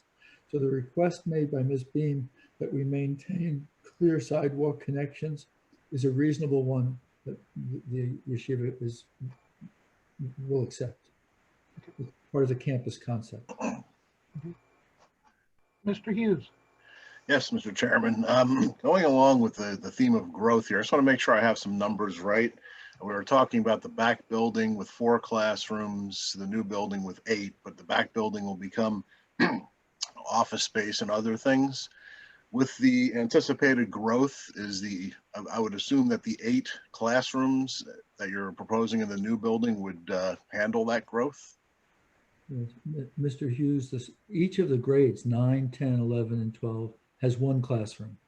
And so what you would have is each of the grades, 9, 10, 11, and 12, would have 2 classrooms. And there's the double. That's it. Okay. The graduate students are using the study halls and the prayer room for their activities. Okay. Thank you, sir. That's all I have. Mr. Cantor. The existing building right now was built in 1970, is that correct? Mr. Cantor, I found plans in the township's files that showed Solomon Shector survey, site plan, and architecture, all dated 1975. Okay. I did not find any resolutions until 1996, which was when the building was expanded. So somewhere around 75. I guess what I'm getting at is the existing building is obviously quite old at this point and probably in need of significant repair, necessitating a new building anyway. I guess that you've probably outgrown the old building, but along with that, it probably needs significant upkeep at this point. Is that correct? It's structurally sound. You'll hear from the professionals. It certainly could use a lot of tender loving care. Thank you. And if I could just ask a question to clarify. So We said the old building's got 4 classrooms, and it's going up to 8 classrooms. Is that just for the high school, or is that inclusive of the postgraduate? Because I count on the second floor, 8 classrooms, and then on the first floor, 1, 2, 3 classrooms. And then, on both floors, there's a suite of, library, student library, I believe like a tutoring lounge or tutoring suite, computer labs, lockers, everything that's shown on the architectural. We're committing to the 8, I guess, for the high school classrooms, and then 3 for the postgraduate, or is there any possibility that any of those other rooms may change the classroom at some future point? Each and every representation that's made by the yeshiva to the board, including those that are on the plans, we're prepared to be bound to. This is their plan. They are a religious organization, and their representations that they make to you, they are prepared to stand by. They're carefully thought out. Okay, so it's 8 for high school, and then 3 for postgraduate. That's accurate. Those are their study rooms, yes. Okay. Mr. Cantor, Yes, okay, you completed? I am, yes, thank you. Mr. Saya, I'm good, Mr. Chairman. I'm just taking it all in, sir. okay, thank you, sir. Mr. Orozco, I'm okay. Mr. Gonzalez, Not at this time, Mr. Chairman, but thank you. okay, at this time, I want the board, we're gonna take a 5-minute break, and we'll be right back, and then we will open to public for questions only, Mr. Meadowbaum. Okay, Thank you very much. thank you, Mr. Pate.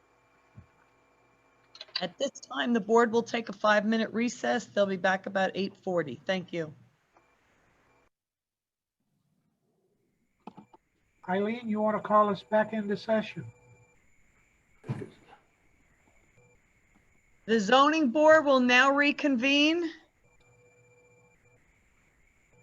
Okay, where we left off, all the board members had asked questions of Mr.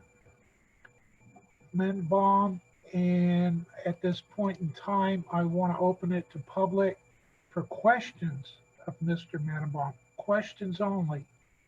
Can I have a motion? Mr. Chairman, I make a motion to open up to the public for questions only. Motion by Mr. Saya, I'll second that, sir. seconded by Mr. Hughes. All in favor? Aye. Aye. All opposed? Okay, at this time, we're going to open the public for questions. Eileen will explain the procedure in just a moment, but I want to direct the public, this is for questions of Mr. Mandelbaum only.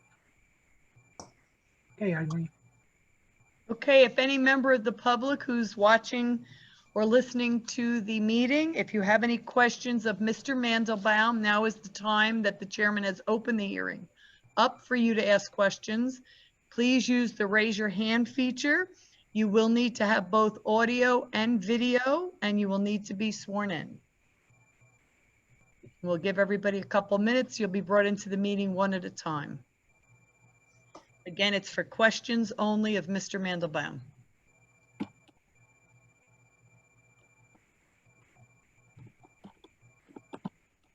And I am not seeing any hands raised. Oh, we do have one hand. Hold on. Okay.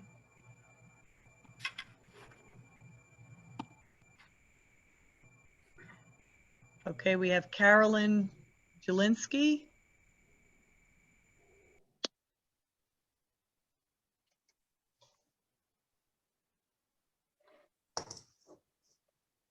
Did she get back out? Oh, There she is.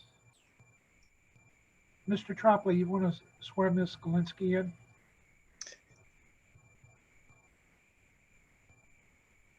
Eileen, is she on? yes, she is. Okay, let me see. Hang on one second. Yes, I see you now. Ms. Galinsky, please raise your right hand. You swear that will affirm the testimony you'll give tonight will be the truth, the whole truth, nothing but the truth? I do. Yes, your name and address, please. Carolyn Galinsky, Galinsky, SKY. The address is 359 Kent Road, Reverb Howell. going on there. I'm sorry, what was that again, ma'am? Sorry, 359 Kent Road. Thank you very much, ma'am. For questions only of Mr. Mandelbaum, please. Yes, thank you. I have a few questions. At first, about the dorm down the street. I'd just like to clarify, this dorm is the same lot that used to have a single-family house on County Line Road? Is that correct? Yes, it is. And how many students do you anticipate will be sleeping in this dorm?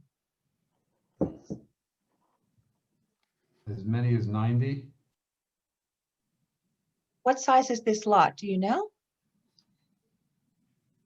I don't know offhand, but it's been constructed and approved. It's been approved and then constructed all with the Lakewood Township Planning Board and have all the inspections and there's everything it needs to be a permitted use. For 90 students? If they have an overflow and there's too many students to sleep there, where else would they stay? The same way they're doing it now. They'll be renting other rental properties to house the students in. You expect they would mostly be in the Lakewood area and walking the way they do now? Yes. Okay. The next question has to do with the parking spaces at the girls' school down the street. Do you know how many spaces they have at that school now, especially now that they just finished that construction? I don't know exactly, so I'm not going to answer, but I do know I'm very good friends with the administrator of the school. And as they finish the construction there, they have houses behind it and trailers. That's all being demolished and they're going to make a huge parking lot there. Okay, so they'll be opening up more spaces for parking soon? Yes. Okay, thank you. And then one last question. Is this yeshiva a school that is licensed by the state of New Jersey? Yes, it is. And is the curriculum approved by the state? Yes. Thank you. That's all my questions. Thank you.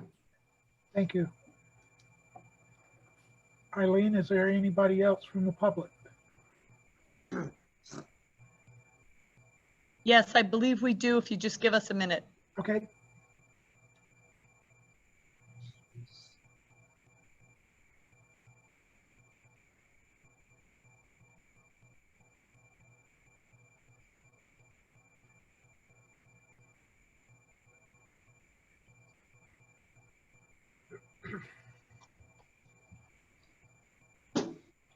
We have Eric Johnson joining the meeting.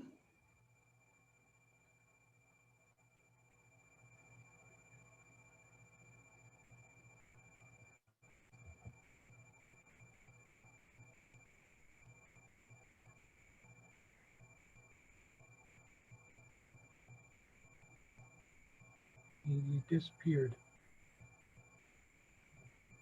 No, I guess he didn't have any questions. Is there anyone else in the audience who has questions of Mr. Mandelbaum? Please raise your hand.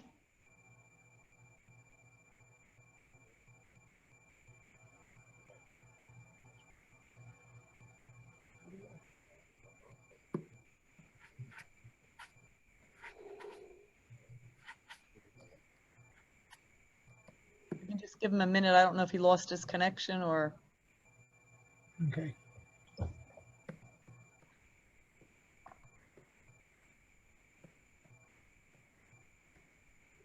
I'm not seeing anyone else raising their hands. Okay, at this time, I'd like to get a motion to close public portion. Mr. Chairman, I make a motion to close the public portion. Motion by second that Mr. motion. Sayre. Who seconded that? Mr. O'Donnell. Mr. O'Donnell, second. All in favor? Aye. All opposed? Okay, Mr. Pape. Okay, Mr. Chairman, before we go to Mr. Zugner, I know that Mr. Mandelbaum has responsibilities this evening. Having presented his testimony, submitted him to cross-examination by the board and the board professionals and the public, may I ask that he be excused for the remainder of the evening? for the remainder of the evening, yes. Okay, thank you. Mr. Mandelbaum, thank you for your assistance this evening. Thank you, sir. You're free to go. Okay. Chairman and members of the board, thank you very much. Take care. Welcome. Okay. Mr. Zugner, whose credentials and qualifications are part of the record, is now prepared to return and to take us through the site plan, actually the variance sketch in a general manner, and then we'll go through some very specific elements of that plan. Mr. Zugner, I'm going to ask if you could, I remind you that you've been placed under oath and your qualifications are part of the record, and that you've introduced the 4 exhibits A16, 17, 18, and 19. If you would, as you present the exhibits, indicate which one you're relying upon, and then do a general description of the existing community around the property and the existing conditions of the property. Certainly, I may need some help as to what the markings were for identification. I did not take good notes. A18, A19, A18. Okay, so I'm going to go to the, okay with you, the aerial existing image. Maybe we could start there. So That's A19. A19, thank you. So I know we've gotten some description about the operations already, and we did give a little bit of an introduction on this site. I just wanted to go back for a moment to show that on this image, you can see the existing school and its operation. You can see essentially to the right of that existing driveway as it goes up on this plan, that curb line, that becomes the limit of really where we work. So to the right of that, there are environmental restrictions, wetland buffers, wetlands, and flood areas.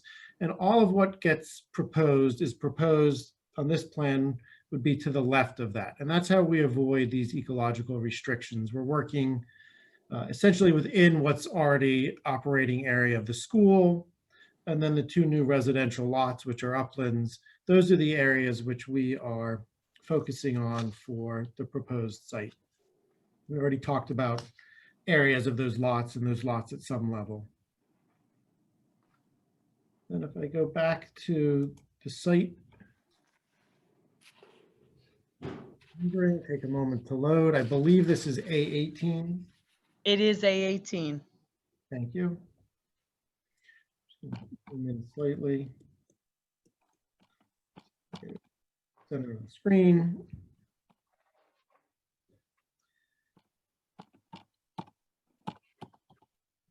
So in this site, and this is a variance plan for a use variance, our goal was to accommodate the school's needs on this site, specifically what happened in normal operations and how we could create a functioning, new and more modern school use. There's obviously a new building and an introduction that was talked about as a 2-story building, partial basement, over 28,000 square feet is that building. The existing building you can also see in this plan being repurposed, and that was discussed as being a no classroom building for ancillary uses for the school. We have not prepared a site plan at this point. As you know, this is a use variance, but we have gone quite far in terms of our detailed study of this property, both on the site, through surveys, through geotechnical investigations, and it's been quite a bit of time. This was not put together over a short period of time. So we come to this use variance, not with a site plan, but with a very detailed and thorough plan, understanding how we would actually develop this property. And we feel very confident in the plan we've assembled in terms of constructability elements and use elements of this plan.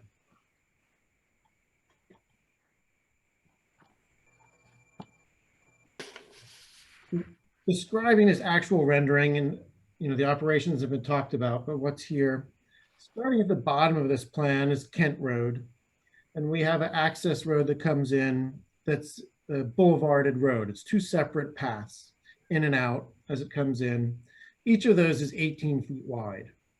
And then we come into the property, and create sort of a loop. That was similar to what was there before, but one of the elements that we're trying to achieve in the school is to create this internal loop with parking, to create an area that is convenient, that's safe, that functions in an easy way. All of that internal loop is two-way traffic. I personally try and avoid creating one-way traffic because I think it causes problems if it can be avoided. All of that loop is a 30-foot wide aisle, so it's quite spacious. Functionally, practically speaking, the concept is traffic that would flow counterclockwise. And I know in the morning hours and the evening hours, when buses come and go, there are school representatives that help direct traffic to make sure things flow properly. We see it at a lot of schools. So we have a big, wide, open circular path. That's where we create the parking.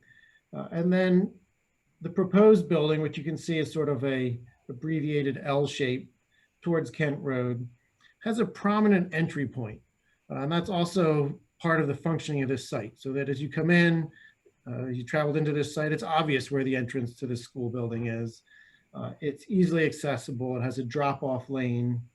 You can see as you come around the circle, there's a section, it's over 100 feet long, right in here, that's striped.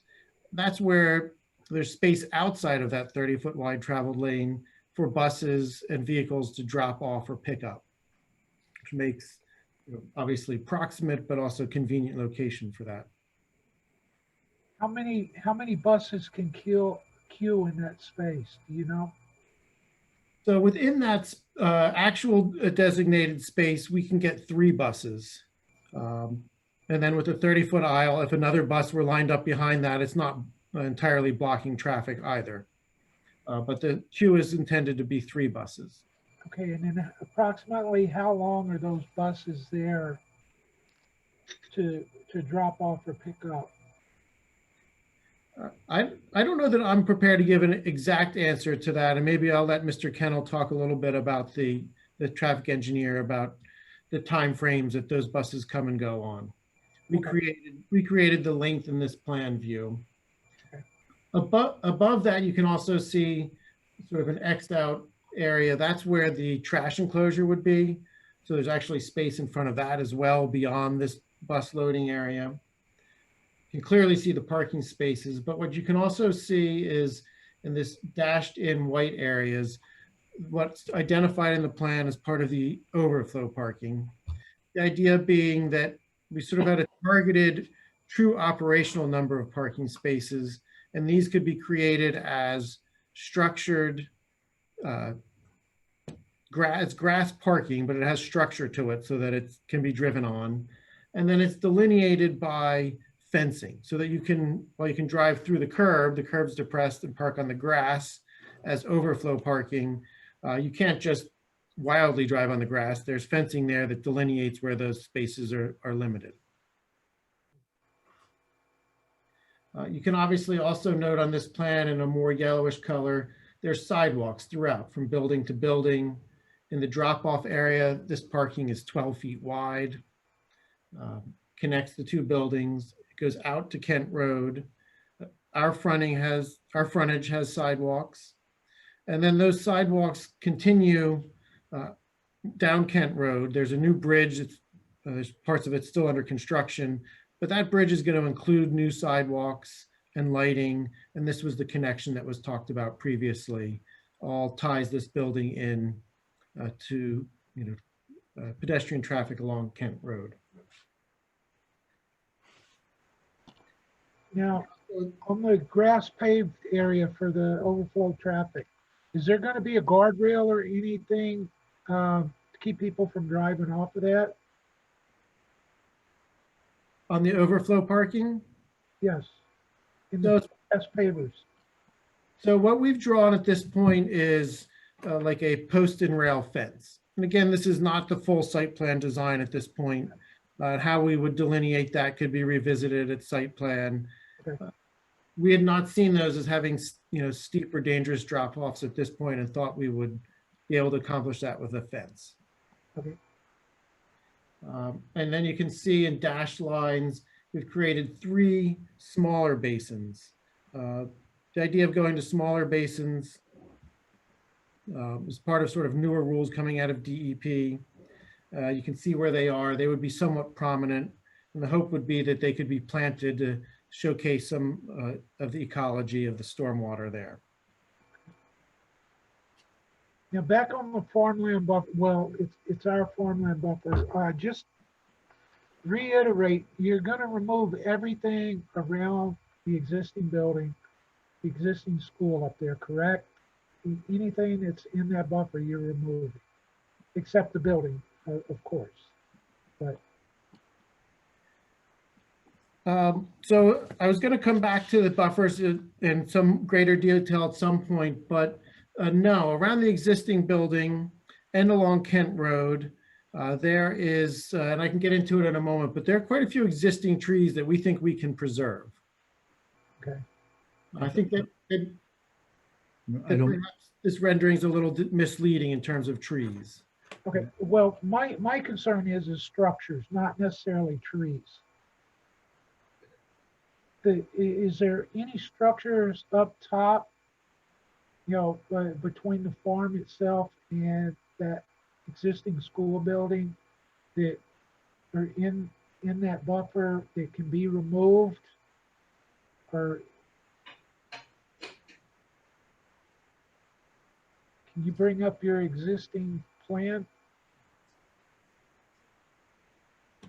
So I can bring in the, okay, with you, I can bring in the site plan and show you what sits there, both existing and proposed. Okay. yeah. And as he's doing it, Mr. Chair, I can tell you that having personally been there's no structures. And here's I have an obligation to our neighbor, and this is a perfect opportunity for me to speak to it. Our neighbor above us has a farm, and he asked that we make a commitment on the record that we would have the full farmland buffer area on our plan, and that we would, at the time of the site plan, if we're so fortunate as to progress, that we would address that entire area in a manner that made it, that protected the farm from the student, protected the students from the farm and the farm from the students. So that 50-foot farm buffer is intended to be complete across the back of the building. And I've now honored my responsibilities to a gentleman named Mr. Rabinowitz, who owns that property, who asked that I put that on the record. Well, Ken, the building itself is closer than 50 feet to that property line. It's like 36 feet, right? I stand corrected. And to the chairman's point, the well are located in that area as well. Like, we don't even allow grading. So when he says structures, a well is a structure. Oh. So the wells are back there, and a portion of the existing building is in that area. You know? Jen, I don't think we could do anything about the existing building because they do have. No, I agree. But in terms of, it says, you know, one, it says approximate location of existing well. So Lou, is that there already? But there are two wells and they are both existing. They're there now. Are they flush with the ground? I believe that they have some element of a wellhead that sticks up a foot above ground. Okay, so I mean, I'm going to defer to Shari, but I would just request that if the board acts favorably on the use when we come back for site plan, that those are screened, whatever is extending out of the ground. And then can you explain the septic equipment? Like, so in that area, that's, I guess, on the left side of your screen, the equipment looks like to be out of that 50 feet, but what is that, like that line that's into the 50-foot buffer where it says supplemental farm buffer area? There's like looks like a rectangle or something. So this has a lot going on in this plan, and this, again, may be a little bit misleading. And if I can, I want to jump quickly, and I'll come back to this, and I'll answer your question. But okay. I don't know the name of this, but this is a exhibit on the separate buffers. We colored them in and identified where they fall. And this is A17, Mr. Zugner. And so just for a moment, focusing in on this blue area, which is the 50-foot farmland buffer, there are existing trees in that area. It does overlap with the existing building to some degree. The existing building, and I think you had mentioned it, has a rear yard setback of 35.94 feet. There's two wells there. And what you were looking at in this corner, Jen, was some on-ground, like timber retaining wall piece that is expected to be removed, and that buffer would be planted throughout that 50-foot buffer. We haven't created that planting plan at this point. We obviously know that the buffers are particularly critical to this application. And what we had submitted, we had created a plan that showed in the 50-foot residential buffer, conceptually, how we could add to that buffer with additional plantings. It's going to be a process at site plan. Hopefully, Ms. Spiro will help us. There are existing trees along Kent Road, which we can avoid with grading.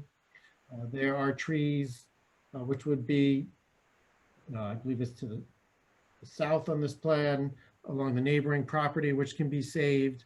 And there's existing vegetation behind the existing school along that property line.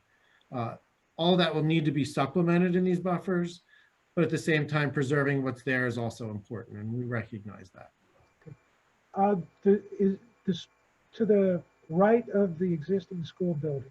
It looks like something white. It looks like a building or a shed or something right there. Right. What is that?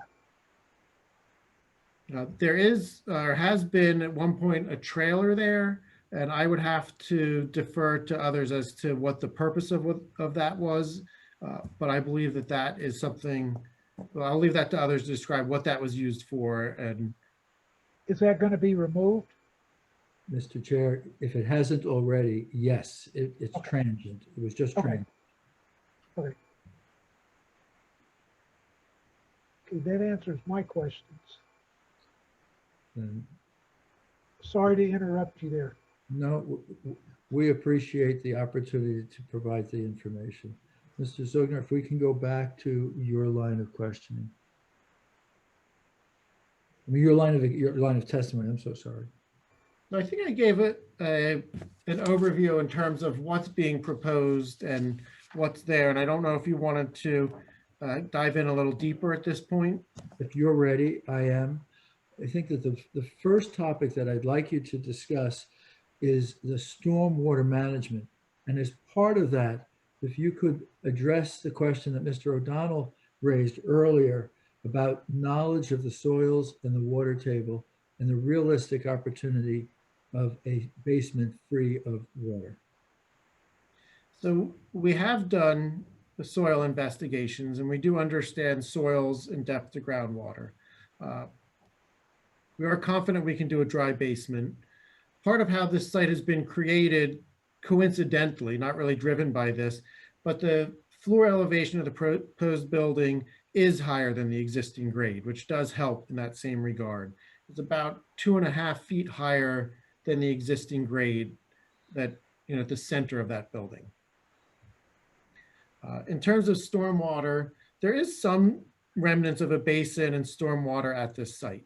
As Mr. Pape talked about, the last addition to this building was in 1996. So this system is old and outdated in many respects.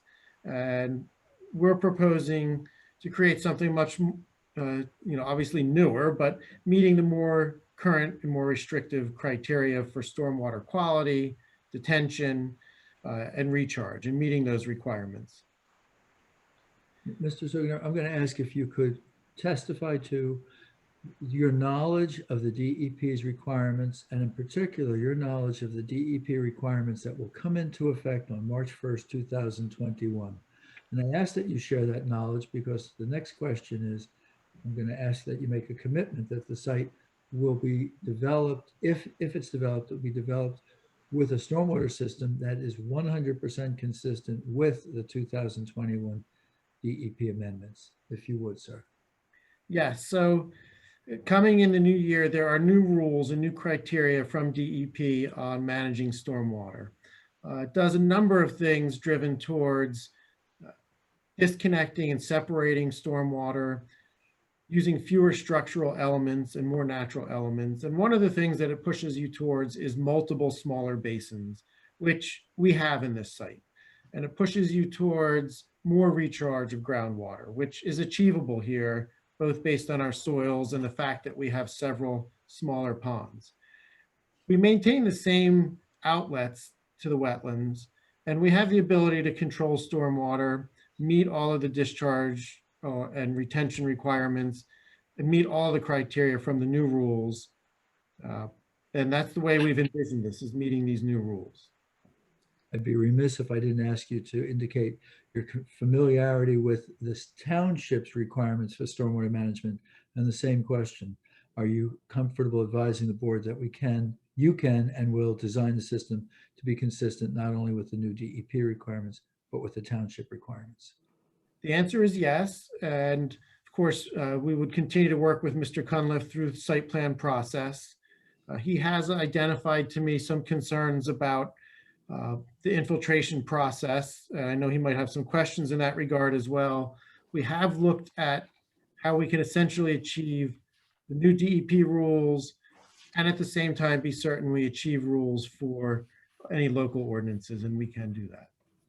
And the most important one is, if you could share with the board that this is a private system, creating no burden on the township, and the maintenance responsibilities will be with the property owner solely.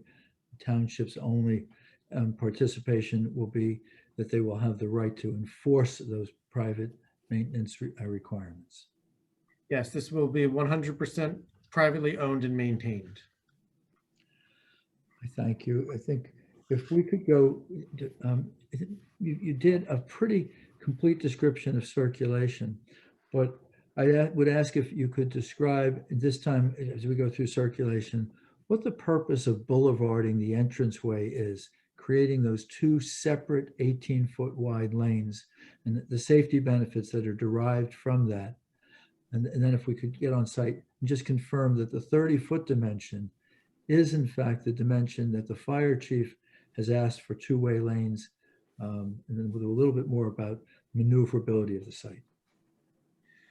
So the idea or concept in creating not just a boulevard for aesthetics, but creating two separate and wider lanes, and these are at 18 feet, is that it can effectively function as two separate means of ingress and egress. So while it's striped and used in any normal operation as in and out, at 18 feet wide, you could get in and out on one half or the other in an emergency.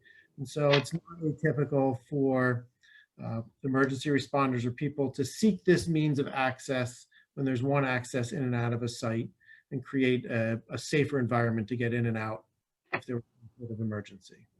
That improvement that you're showing the board doesn't exist today, does it? It does not. We would be widening this entryway, and as I had mentioned before, widening it really in one direction away from the environmental constraints. So now we're on the site. If you could confirm the 30-foot dimension, the genesis of the 30-foot dimension, and then if we could talk about circulation on the site, the fire trucks being able to circulate the entire site. Sure. So as part of analyzing turning movements here, there are a number of things to look at. Obviously, trash vehicles, emergency vehicles and fire trucks, school buses, delivery trucks. We have the benefit here of having a site that can accommodate large vehicles in all those regards. And in particular, keeping the 30-foot drive aisle makes it easier to circulate, and then also achieves a satisfying request that came directly from the fire chief. I'm going to leave the parking testimony for Mr. Kennel, but I would ask if you could indicate where the parking, the two separate areas of the overflow parking and the full-time parking, and if you could just quantify it for us.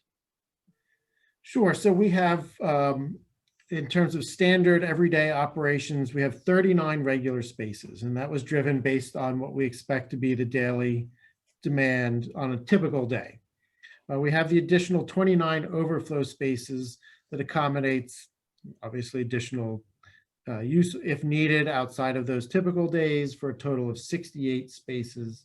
Again, you can see those on the rendering as the striped spaces or the overflow spaces. One of the members of the board had asked about striped ADA spaces. There are 2 here. They're universally sized for vans or any other element. Given the total number of parking and the way this site would be used, that would seem both meeting the requirement and sufficient. So you're comfortable that that complies with ADA requirements? I am, yes. Mr. Pate, while you're speaking of the ADA, is this building going to be ADA accessible? Going to, I know that Katie is listening, and Katie Flores, please note the requirement of addressing the chairman's question on ADA design. Okay, Thank you. thank you. I know that we have a use variance and not a site plan. There are 2 more elements I would like you to speak to. One is lighting. Now, if you could just indicate the type of lighting that is proposed, and I think we can agree that will comply with the ordinance if and when we progress to a site plan. Just a brief description of the type of lighting that's proposed. Sure. And as I had mentioned earlier, we had taken a number of steps in this process of looking at this site, and that included doing some lighting design. It would certainly be modern LED fixtures. They're without a doubt the standard in terms of design at this point. We would meet the ordinance. We would have no trouble meeting the ordinance and at the same time not having spillage off this site. We would expect that to be readily achievable. They would be 3,000 Kelvin LED lights. And I mention that because as LEDs become the norm, it is important to keep that temperature at the lower end of the range. It's not quite so glaring or striking. The way we initially designed it to see how it would fit on the site was with 18-foot poles. And of course, as we've talked about in the past, there are many, many ways to control the timing and intensity of light with the newer LED fixtures so that throughout different times of the night, there can be different intensities. And it seems to me from looking at the exhibit that's before us that the buildings will have a material element of blocking light leaving the site, and that the few residences that are in close proximity will have ample opportunity with the building, buffer landscaping, and light shields to provide that protection to them. Fair statement? It is. It's one of the things I really like about the layout of this site is that we have great access to this building. We have this great driveway, this loop, but it's all encapsulated in the site, and so that it's not facing the street. I think that's one of the niceties of this layout. If we could talk about the septic system requirements. Mr. Chair, members of the board, this property is not serviced by municipal sanitary sewer facilities. And accordingly, the on-site septic systems are required. We are going to be removing 2 residential structures and removing 2 existing septic systems, but we are going to be required to design a septic system that accommodates the buildings that we're presenting to you. And Louis, I'm going to ask if you could, in some detail, share with the board the nature of the investigations that you've done. We're going to ask that you make statements to this board of your comfort that on-site septic, a functional on-site septic, is achievable, and what the basis of your opinion is. And then I'm going to ask you to make that statement, if you're comfortable, that this site can handle the septic system requirements of these buildings. So if you could take us through that. Certainly. So as a quick preface, obviously there are existing septics here at this site. There's a threshold with septic systems that's a 2,000 gallon per day. May not mean much as a number, but a typical household certain buildings of certain sizes are permitted and approved in one matter. And when they're above a certain flow, they're permitted and approved and designed in a slightly different manner. So here we would be above that threshold. So there's a slightly different process, a greater threshold of proving that the system is suitable and would work. So we took a number of early steps, looking at soils on the site, looking at the direction that groundwater would flow on this site. We came up with what we think is the best location for a septic, furthest from the wetlands, that's adequate in size for this particular flow. And we looked at the process that would ensue, and we are certainly confident that we can design and build a septic system that would support these buildings. It's a long process to get it approved, but we're very confident it can be done. And quickly going back to something that Ms. Beam had stated earlier on, there's a little bit of a pre-treatment component that goes to this system. And that pre-treatment helps clean the water as it goes into the field. And that's a big function of how this design and process would work. This is not something that's big or obtrusive. It's a little 10-foot by 10-foot shed. It would be outside of all the buffers. It could aesthetically look like anything. And that element, the mechanics that go in that shed, may cost a little more or a little less depending on that design and approval process. But we're very confident that this system can be designed to support these school buildings. Louis, I'm going to ask, as we have been working, and again, this is Mr. Chair, members of the board, it's 2 years ago that we started. The septic system design was one of the earliest elements that we worked on. And if you could share with the client that the yeshiva gave you permission and access to a number of statewide recognized septic system experts, and that your opinion is very valuable to us. But if you could share that those others have been with you and assisting you in these designs. Yes, so for a number of different reasons, we were able to share on-site findings and have a back and forth with a firm that does only septic designs of all natures, and another firm that works extensively with NJPD's permits, which is the permitting process for this. So we know that the following steps can both be accomplished. We know that it's not just us thinking that it can be accomplished. We would have experts who design and do simply this, working on it. And we spent quite a bit of time with them coming to this conclusion. And Mr. Chair, members of the board, on behalf of the yeshiva, we recognize that any approvals that this board was comfortable granting would necessarily be conditioned upon the applicant securing all of the necessary septic system approvals and permits, and those that the design be satisfactory to your engineer. Mr. Pate, my question would be, are y'all gonna combine both buildings to one septic? Mr. Zuckner? Yes. Okay, so the existing school building will be combined to the new septic system, correct?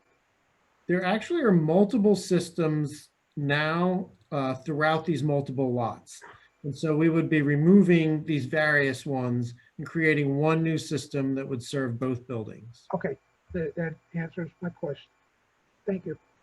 Mr. Chair, if I could just jump in and ask you a couple of questions, Mr. Zuner. So you said you had a engineering company that works solely on designing septic systems. Have they done any reports for you or issued any statements, looking at the site suitability, anything that you could provide for the board's record on that? And then as far as, so we're saying we're over the 2,000 per day, gallon per day limit for, individual septic systems that just require Monmouth County Board of Health approval. What is the anticipated, septic disposal, usage for the proposed site? Thank you. So first, yes, I can, and I know you've asked about it, provide you with a site suitability report or study from the expert firm that would be designing the system. Secondly, in terms of the flow, the field size, is based on this flow, and it's approximately 5,000 gallons per day for the combined use of all buildings here. And it's yours and the firm that you had helping design, that what you've shown on the plan is consistent with what would be required for that usage, right? We're not going to be seeing something, that goes to the state and comes back and it's twice the size of that, right?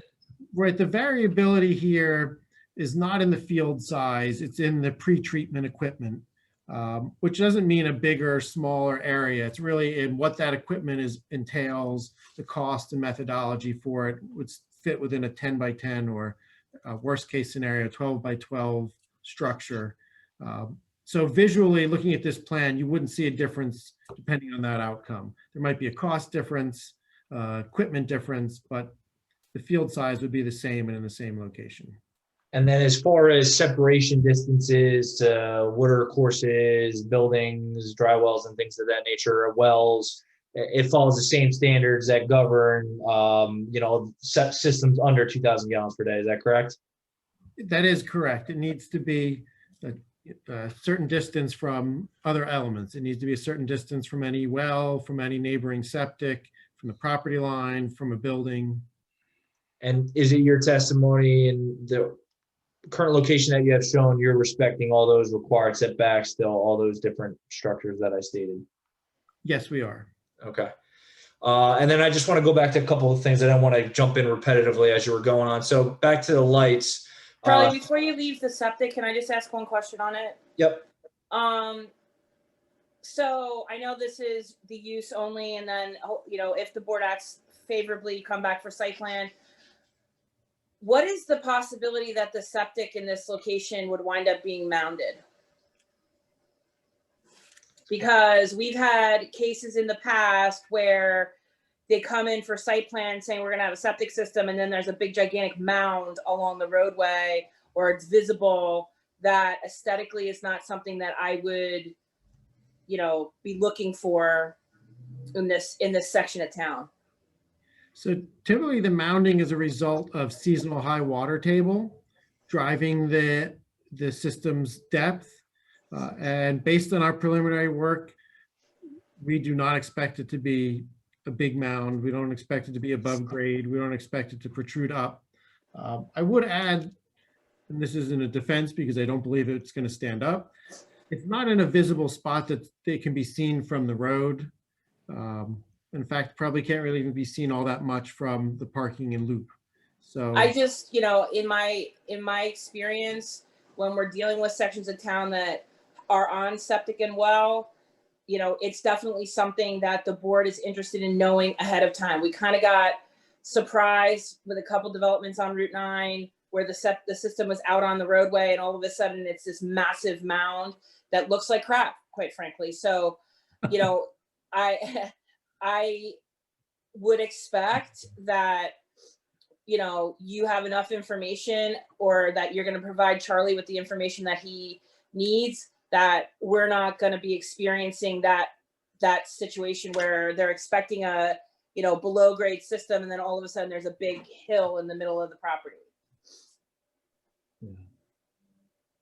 If I could jump in, it's worth noting from the aerial photograph that this is an area where all of the homes are on septic, and there does not appear to be any mounded systems.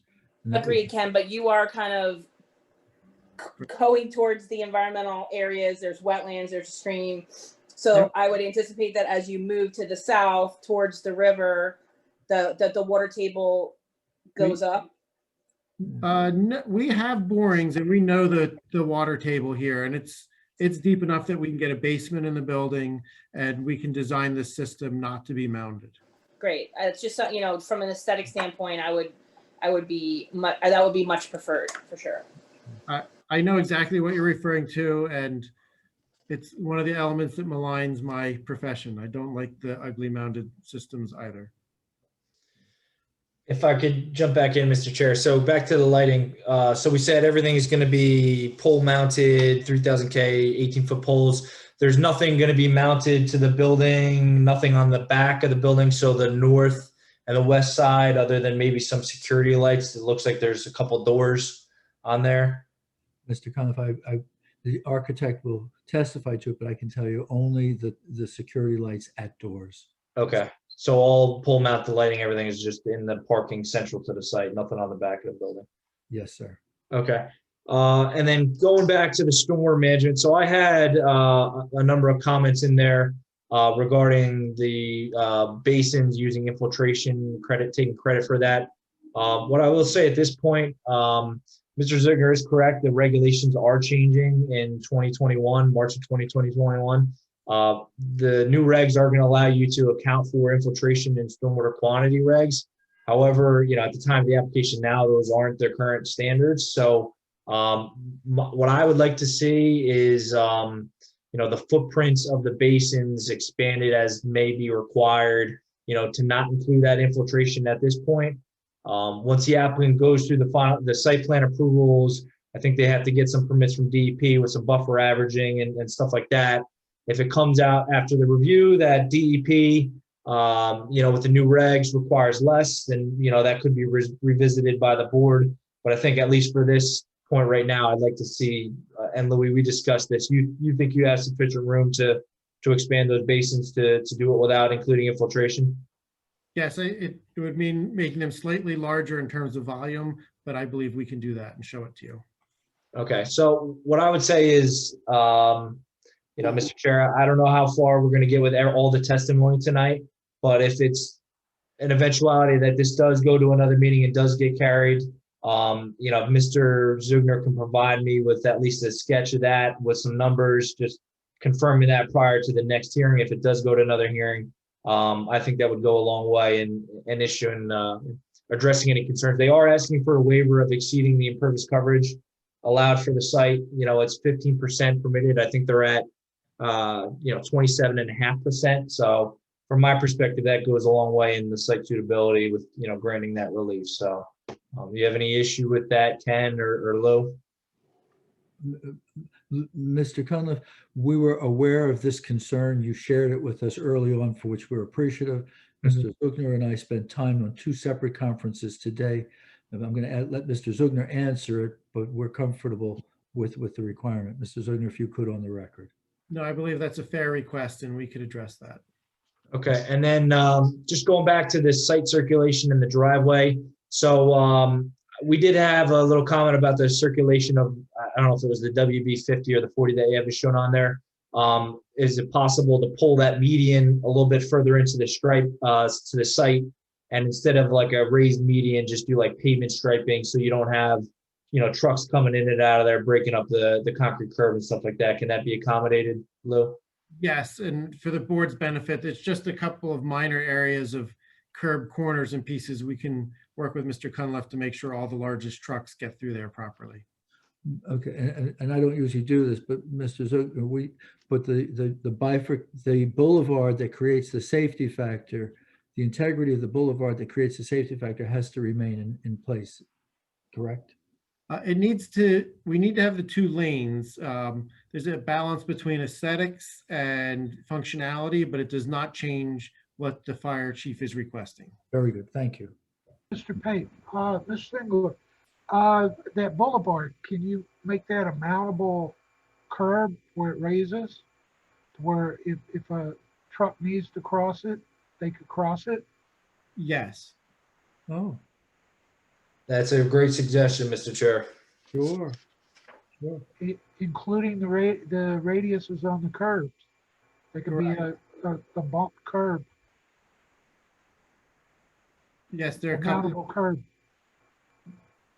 Sure. Yes, Mr. Chairman, there are a couple of ways of achieving that and making that look good. Okay. And then as far as Lou, can you just talk about, obviously, we're saying we're avoiding most of the environmental constraints on the site, but there was a prior wetlands delineation and a 50-foot buffer associated that overlaps with the existing site driveway. I think the original iteration of the plan, you were proposing to utilize the driveway in its existing configuration, but now with the fire official asking for these things, you're kind of reconfiguring that. What outside agency approvals do you anticipate needing, from DEP for those in stormwater management? So the site originally had approvals. And there's some basis to think we wouldn't, maybe not even need to return to DEP for new approvals based on what was previously done. It's likely, though, that we would show it to DEP and either ask that they confirm nothing's required, or in the worst case, the buffers off of wetlands, there's transition area averaging. So essentially where the buffer is 50 feet, and it's reduced a little in one location, it's increased in another. That exists along this driveway now. And if we needed to modify that slightly, that would be a very approvable piece at DEP. So you'd have reduction along the driveway, and then your addition, I guess, would be to the east of the driveway and south of the existing building. You're going to make it all up in that space there? Correct.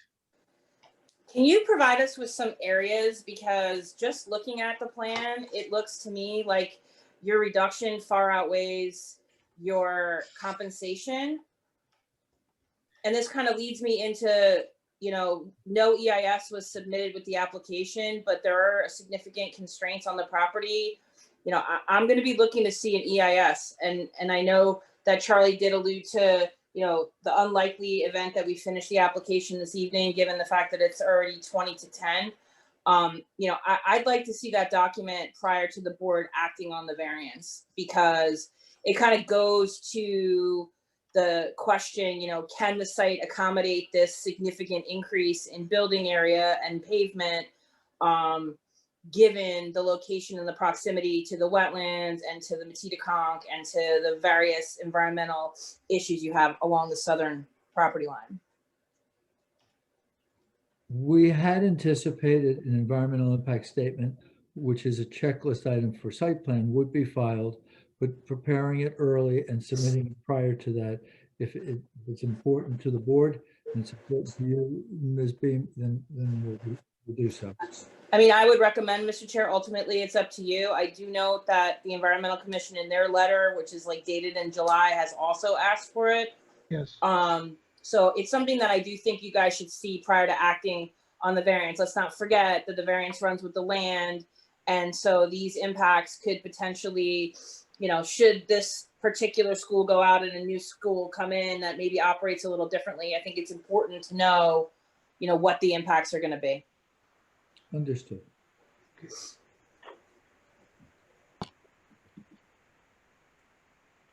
I do have one other question. I know we had spoke about what the fire department had stated, but my question is there going to be a new well placed on this site? Water well? So, Mr. Pape, I can go ahead and answer that. There was a new well. One of the wells is relatively recent. It was a requirement from the county health department that they put this newer well in, and it is sufficient to supply both buildings. And the older well would remain because it exists and could be used for irrigation or other purposes. And the newer of the two wells could supply the water for the two buildings. Okay, well, that leads to my next question. Are y'all preparing to, are y'all planning on putting a sprinkler system in this new building? The fire department had brought that up, that it would need to be sprinklered. Mr. Chairman, the answer is yes. The testimony will come from the architect who can speak to that point. One point. Well, will that well, will that be sufficed enough to support a sprinkler system? I think that we have no choice but to tell you that we've got to make sure that we can provide sufficient water for a pressurized system. It's a question that I wish, as the question is coming up, I realize that I owe you more information than I have at my fingertips. So that's when I'm going to memorialize that we, along with the EIS, we owe you that answer and that explanation. So, and then Ken, I would just add to that is, I've seen in some cases where some fire bureaus or depending on the site layout, where if it's an irrigation system on a well, there might be some holding tank required to have some in reserve. If that's anticipated, where is that being located? That should be shown on the plans because there are, the septic system, 3 stormwater management basins. You start to run out of space. So we just want to make sure it's in their appropriate location and isn't impacting anything else on site. Sure. Mr. Chairman and Mr. Cunliffe and all board members, my office is in Millstone Township. There's no sewer and there's no water in the township. I do a lot of work there, including 300,000 and 400,000 square foot warehouses that have to be fire protected. So figuring out the solutions to these issues has become almost routine for us. And I can tell you, Lewis is with me on most of those. So we'll be prepared to address them. We're ready. I don't want to shoot from the hip. I want to have a real answer for it. Okay, thank you. Thank you. Charlie, any other questions? Just to go back and, I think it's something that could be left to the site plan, but I think there was a comment about it with the fence adjacent to the basins. I think if the board does rule favorably, I think when we get to site plan, I'd like to see guide rail instead of fence next to the basins. And then also for those parking areas, I know it's nice and shown with striped parking spaces. If it is going to be grass pavers, I just ask that we get concrete bumper stops, you know what I mean? Just to delineate the spaces so it's not a free for all and those, 20 spaces doesn't become 16 spaces. Yeah, sure. And that's all I have right now, Mr. Chair. Okay. Let me go down the board. Matt, can you put up our board? Hey, Mr. O'Donnell, do you have any questions? In the 2 lots that are going to, with the buildings in them, is everything in those 2 lots to the front where the school's going to be built going to be totally removed? Yes, sir. Okay. Yes. And Sherry, I'd like you to give us a rundown on the tree situation there with the, whatever plants and whatnot you recommend. Yeah, since it's that use variance, not all the information is provided yet. So they haven't provided, the quantities of trees to be removed or calculations yet. That's not done. And as well, like he mentioned earlier, the buffering plan isn't really a finalized plan. So, I really haven't Okay, so it's yet to come. Okay, yeah, no problem. It's still to come, I'd say. All right. Thank you. I would ask, I don't know if it's something you could do with the stormwater regs that are coming out. Is there any possibility to do some of the smaller basins, like a rain garden? Can you add more of those type of plantings? So it's just not lawn? So in the newer rules, it's really pushing hard for that. So part of the way it scores points is that, and I think that this being a school is uniquely suited to doing something interesting, planting them, making it a bit of a focal point that it is a rain garden and not just. I think that's good advice. Okay, that'd be good. And then one other item, and also I don't know exactly how regulations go, but to the right of the driveway are the wetlands and those areas. I know currently they're in pretty bad condition. They're filled with vines and invasive plants. Is there any possibility to use some of the plantings that you'd be putting on the site to fix this area? I mean, they're not wetlands, at least anywhere near the vicinity of this driveway. It's all Japanese knotweed and then just invasive vines that are all over the trees. I don't know enough on wetlands regulations. If you're, I mean, I know you're allowed to remove invasives, but I don't know, how much you want to mess with that area. But certainly you have room to do something to improve the wetlands over there because they really aren't existing like they should.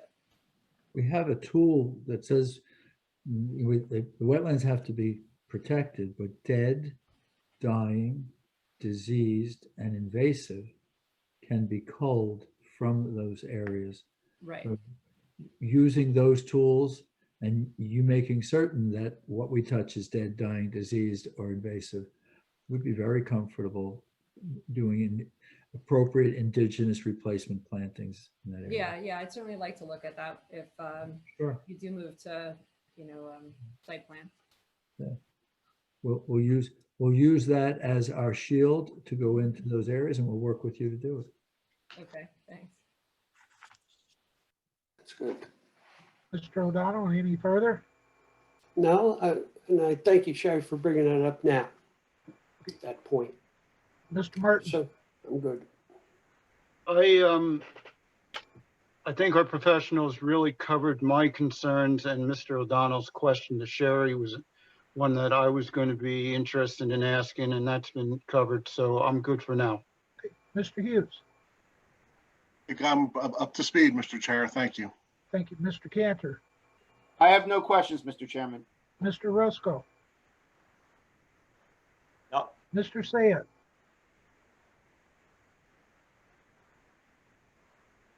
Chairman, fellow board members, I hold reservation on this in the fact that, the footprint is kind of tight, as Charlie has alluded to. We're running out of space. And the existing building is, although it's a pre-existing use and condition within the buffer zone, why wouldn't we remediate the entire site by getting rid of the old structure, maybe adding on to the new structure, and then giving us a larger footprint for some of the some of the new drain basins and the water management and the tables and everything else that's, being considered. Over. Okay. Mr. Sarian, I would just like to dovetail onto that, the applicant is not only asking for relief of lot coverage, which Charlie talked about earlier, but they also need relief for building coverage, where 12% is what is permitted in the zone, and they're at like 13.5%. So, I'm anxiously awaiting for the architect, but I have a hard time believing they can't find 5,000 square feet between the two buildings to give up to comply with that requirement, especially given the fact that they are so close to wetlands and to the Matiticomp. Like, to me, I understand the circulation and that the request from the fire marshal to widen out the lanes, which kind of would go towards lot coverage, but the building is gigantic on top of the addition of the existing building, and you need relief for that, which in my opinion is going to be very difficult to substantiate when you're talking about a 56,000 square foot building and you need to find 5,000 square feet to give back to comply with the requirement. So just kind of dovetailing on your point right there. Thank you. And then, of course, no application is fit without a Title 39 acceptance, of course, And Mr. Tropoli is laughing, but so those are the two things that I have to offer, sir. Okay, sir. If I may, Mr. Say, Yeah. thank you. These are comments, as you know, I memorialize all the comments that you present to us. These are comments that we'll go back and we'll look at together. We'll be prepared to address them when we proceed. Mr. Say, I do agree with you there. I would add 5,000 square foot to the new building to do away with the other building. That's just my personal opinion. Mr. Gonzalez. I don't have anything right now, Mr. Chairman, but thank you. Yes, sir. Okay, any other further from the professionals? I mean, I guess, Mr. Pape, this kind of goes to you, that there are a number of variances and waivers associated with the application in addition to the use variance. So I'm assuming that your plan is to have Ms. Cofone address all of this, or is Mr. Zugner going to go through the waivers that are requested or are required? The variance and waiver relief, Ms. Beam, is all under the purview of Ms. Cofone. Okay. Then I don't have anything. Oh, the only other thing, Lou, in my letter, I would prefer the trash enclosure to be masonry versus like board on board or any kind of fencing. So just for moving forward into the future, it's something that I'm going to be looking for. I would be remiss to not know that at this point. And Katie, who's listening in, should know that the trash receptacle should have some of the architectural elements so that it looks like it belongs there and it's not standing out. Okay. Okay, well, at this time, Mr. Pape, I'm gonna ask my board to open it to questions from the public here. Can I have a motion to open to public? So moved. Who moved that? Mr. Cantor. Mr. Cantor. Motion by Mr. Cantor, I'll second. seconded by Mr. Mertens. All in favor? Aye. Aye. Aye. All opposed? Okay, seeing none. Eileen, we're gonna open to public for questions of the engineer at this time. Questions only. Okay, the chairman has opened the hearing up to members of the public for questions of Mr. Zugner, the engineer on the project. If you have a question, please raise your hand.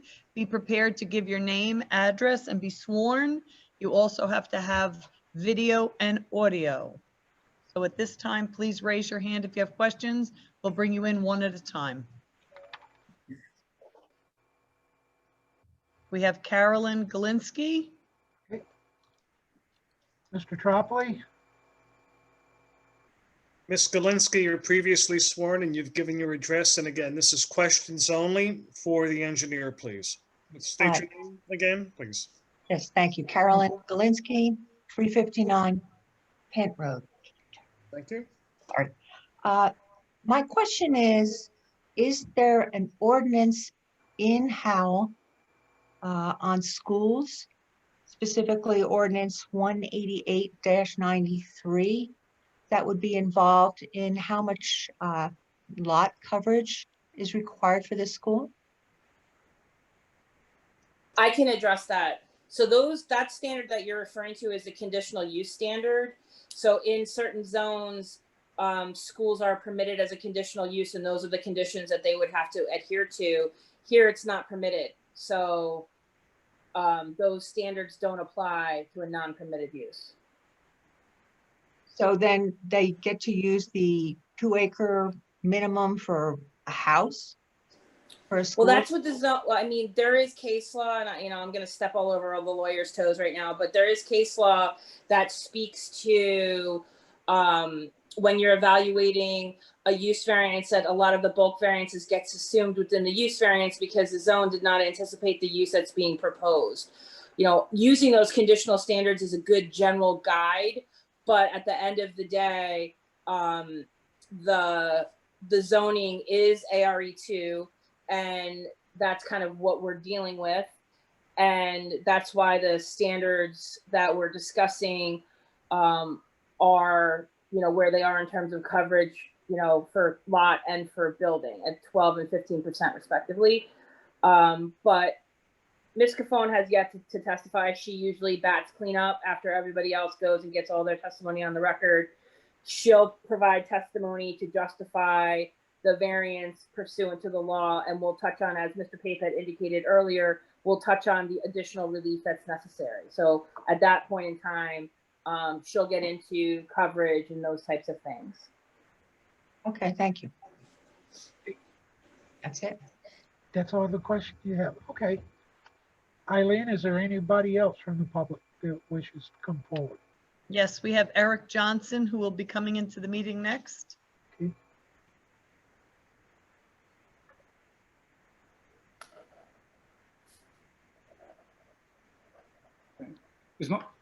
There he is. There we go. Okay. Let's see if I can get in this time. There we go. There you go. Okay. Mr. Tropoli, you want to swear in the witness? Johnson, would you raise your right hand? Take an oath. You swear the testimony you'll give tonight will be the truth, whole truth, and nothing but the truth, so help you God. I do. Would you state your name, please, sir, and give us your address? My name is Eric Johnson. That's ERIKJOHNSON.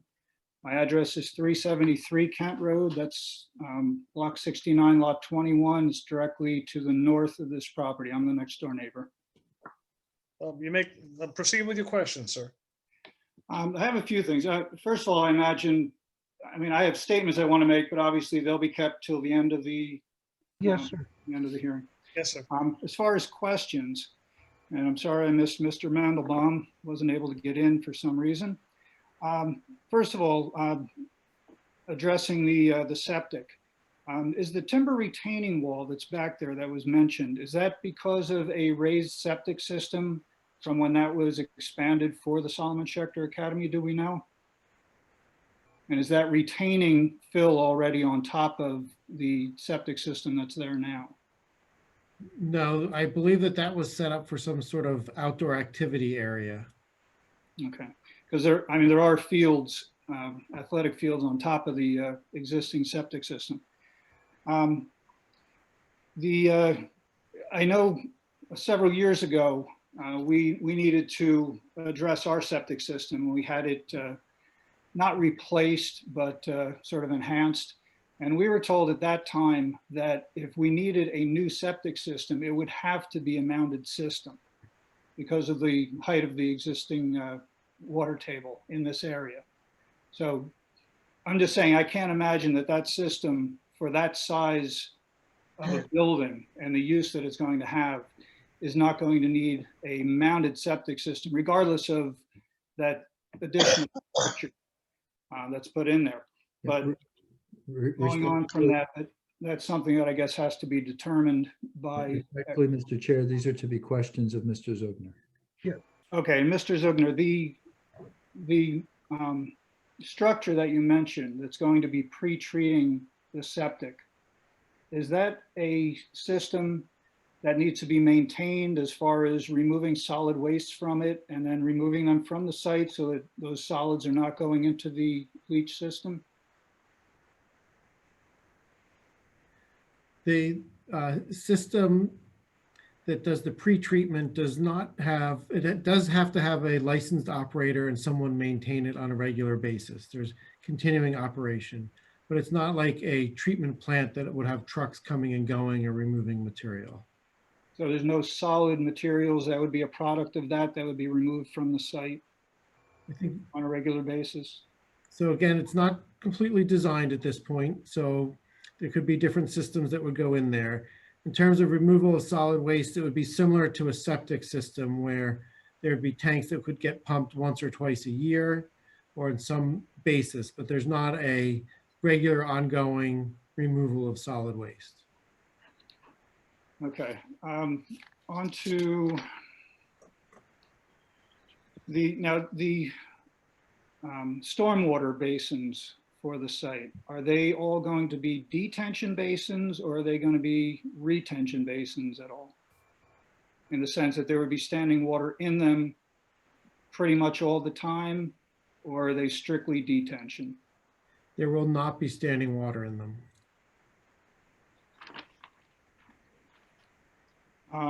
Now on the back side of the building, or the side that would actually be facing my home, there would be classroom windows all along, excuse me, both stories of that building, I presume. That's architecture. Well, we were speaking to lighting. So what I'm asking about is lighting. I mean, you mentioned that the bulk of the site lighting would be on the other side of the building and not affecting neighboring properties. I'm asking if there's going to be classrooms along that side with light in all those windows that's going to be shining out onto my property into our front windows, because technically the front of my house faces that property. That's our front door. It's all the bedrooms, the dining room, the sunroom, the living room, all face that side of the property. They face the back of that building. So I'm just concerned, is there going to be, or how much lighting is going to be coming not only from those classroom windows, but also any exit doors, security doors that may be on the back side of the building that would have security lighting. We respect and understand the question, respect it. It's testimony that will be placed on the record by the architect. Okay, I brought it up because lighting was discussed by the engineer as far as, you know, even Mr. Mandelbaum saying it's going to be lit up like Yankee Stadium. That concerns me. Now, you know, as far as traffic flow, this will be my last thing for this section. You mentioned not only the parking, but the buses. We already have a huge issue at the end of Kent Road, at County Line Road, because of the school in that corner that now is in the process of being almost tripled in size. Insufficient parking, they're parking on the road all the time. The buses, there's gridlock there virtually every morning because of buses trying to get in. We're going to be adding more buses coming through this area with this application. Is there any thought of how those problems may be resolved? I understand that's in Lakewood and we're in Howell, but it's 1,000 feet down the road and it does affect this. The testimony already from Mr. Mandelbaum quantifies the additional traffic that will occur.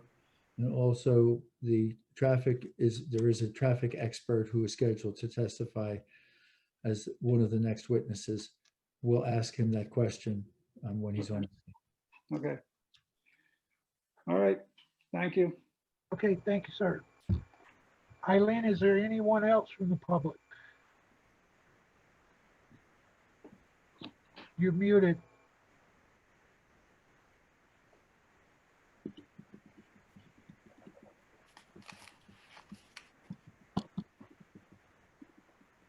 Eileen, you're muted. Sorry, there is no one else with their hand raised at this time. Okay. Can I have a motion to close? Motion to close. Motion by Mr. O'Donnell. Seconded by Mr. Roscoe. All in favor? Aye. Aye. All opposed? Okay. Mr. Chair, what is the witching hour for this evening? Board, y'all want to go a little bit longer, maybe get some architect on there, or? I would go to traffic next because Okay. clearly listening to comments of the board, there may be some revisions to the architecture. So I would go to traffic next. Okay. Or conclude at your option. Okay. Board members? I'm willing to stay Thank Okay. you. right in my home. Okay. Everybody want to stay about 30 more minutes? 30 minutes would be fine. Okay. Thank I'm you. okay. 30 works. Okay, thank you all. So the next witness is Scott Kennel, who is our traffic expert. I'm going to ask that he has been sworn, that he share with you his education and professional background. And then we'll go through the nature of the investigation and his participation. I'm going to ask him to talk about circulation and parking, and then we'll go to some of the specific questions that have come up this evening. Okay, thank you. Mr. Kennel, if you would share your credentials with the Sure. Thank you. Good evening. I'm a principal with McDonough & Ray Associates. I have over 35 years of traffic and transportation planning experience. I've testified in over 1,000 applications, prepared over 1,000 traffic impact studies. I've testified many times before the Howell Zoning Board as well as the Planning Board. And I've been qualified by New Jersey Superior Court as a traffic expert. We accept your credentials, sir. Thank you. So what I'm going to ask is if you could, let's do some of the basics and talk about the adequacy of the driveway, the safety of the driveway's connection to Kent Road, the adequacy of the on-site circulation, and the adequacy of parking. Yes, and most of my testimony is covered in the traffic report that was submitted to the board. The last revision is July 27, 2020. And again, that's been identified by your professionals as submitted as part of the packet. I think the first thing I need to just amplify on the prior testimony is the character and the nature of this use in the school, that it's non-secular, and it's important to recognize that, and this will be covered as part of the parking testimony and just the operational aspects of the existing use and the proposed use. Whereas the school hours generally begin, since commencement of school at 7:45 is generally prior to the street peak hour, traffic activity. The dismissal occurs well beyond the traditional peak hour traffic conditions, which are generally occur between 4:30 and 5:30, whereas during dismissal, the traffic volumes are approximately 60% less in the 8 to 9:30 timeframe than the traditional afternoon. And in the morning, with all the students arriving prior to 7:45 for the prayer service beforehand, the traffic volumes are approximately 20% higher than the peak times, which generally occur after 8 a.m. It was identified that none of the students would be driving vehicles to the site, unlike what you would see at, say, the Howell Township High School, where many of the students, and obviously the 11th and 12th grades have a very high percentage of the students that drive their own vehicles and or are even driven to school because they just prefer not to use the township school buses. The longer hours, and again, and then also most importantly, approximately 30% of the student population are the postgraduate students that will be walking, biking to the school and not be using vehicular transportation. As far as the access, it was indicated today that the current access is 30 feet in width, which is consistent with what is generally required for site plan applications by Howell Township to address the fire chief's request to provide safe and efficient circulation on school sites or commercial sites. And the new plan is considering a 40-foot wide roadway. So we're expanding it by 10 feet with 18-foot lanes separated by a 4-foot wide median. And as with the early suggestion, we will make that mountable. So then again, that it can more than accommodate and not be restrictive to the large wheelbase vehicles when they enter and serve the site. In the design that we presented and was identified, I think it's important that Fire Chief Lewis has identified that the use variance plan, subject to the formal site plan submission, has been designed to meet with his satisfactory conditions that access can be accommodated by emergency vehicles. And that is obviously the most important thing from the safety and welfare of the site. On-site circulation, we've talked about that the two-way aisles will be 30 feet in width. Again, that's consistent with the Howell Township standard. Even though they are two-way, for the most part, it'll operate as a one-way traffic flow, specifically for the large wheelbase vehicles. And again, the 30-foot aisles are more than generous to accommodate the large wheelbase vehicles, and more in particular, the school buses serving the site. You know, I want to interrupt you just a second. Okay, I know you're designing this for the W50, but could you explain that W50s will not be entering this site? This is just strictly for the fire department and their W50 truck to come in there? Correct. Once full construction is completed. I mean, you may still have larger WB50s as the school is fitted out, and whether it's bringing supplies or those things. But when the school is fully completed, it is not intended to have this site served by WB50s. There will be SU-30 type vehicles. But again, should there be the rare occasion with some type of delivery, it can accommodate the large wheelbase vehicles.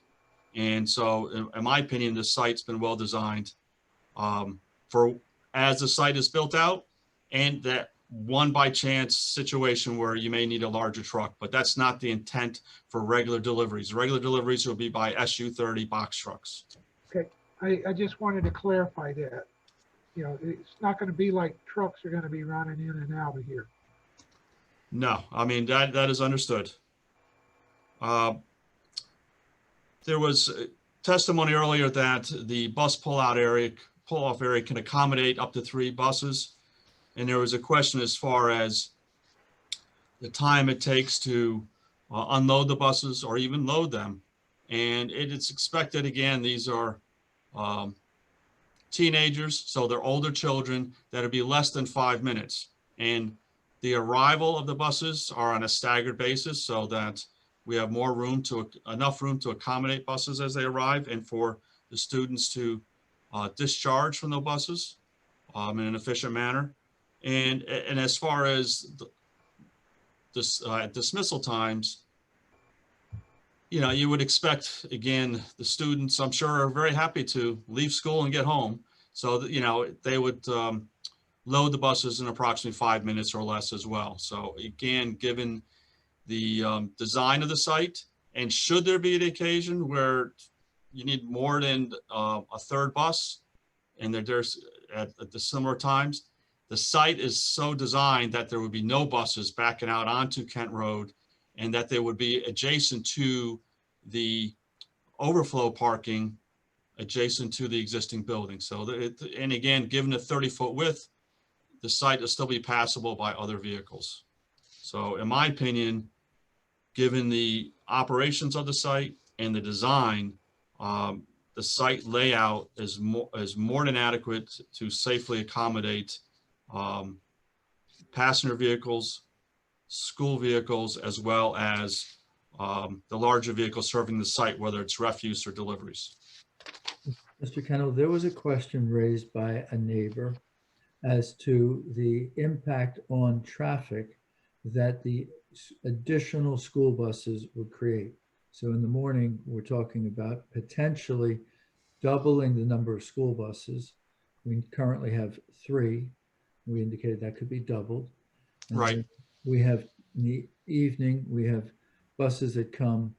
Currently, we have 2 that comes at 8:55 and 2 that come at 9:45. Let's say all those numbers doubled across the board. 3 went to 6, 2 went to 4, total in the afternoon, total in the evening between 8:55 and 9:45 went to 8. Would you share your opinion as to what the impact on traffic that would occur from those movements? Yeah, it's my opinion that it'd be generally de minimis. Again, is my understanding is the elementary school at County Line Road has staggered starts, and those staggered starts begin around 7:45. I'll verify that, but it's my understanding that they have staggered start times to 9:45 to 9 o'clock. We've indicated that the to 9 o'clock. all the students will be on site by 7:45. So they'll be outside that peak activity down by the school. And again, the dismissals of the elementary school will be in the afternoon, whereas this school, they occur, there's one night where they occur at just after 6, but for the most part, they occur 8:55 and then 9:45, well beyond the school activity created down at County Line Road. So it's my opinion that it'd be a de minimis impact on the current operations of when it's the peak periods created by the elementary school at County Line and Kent Road. Can we just take a second here, because my notes and what you're saying are inconsistent. So Mr. Mandelbaum said that school started at 7:45.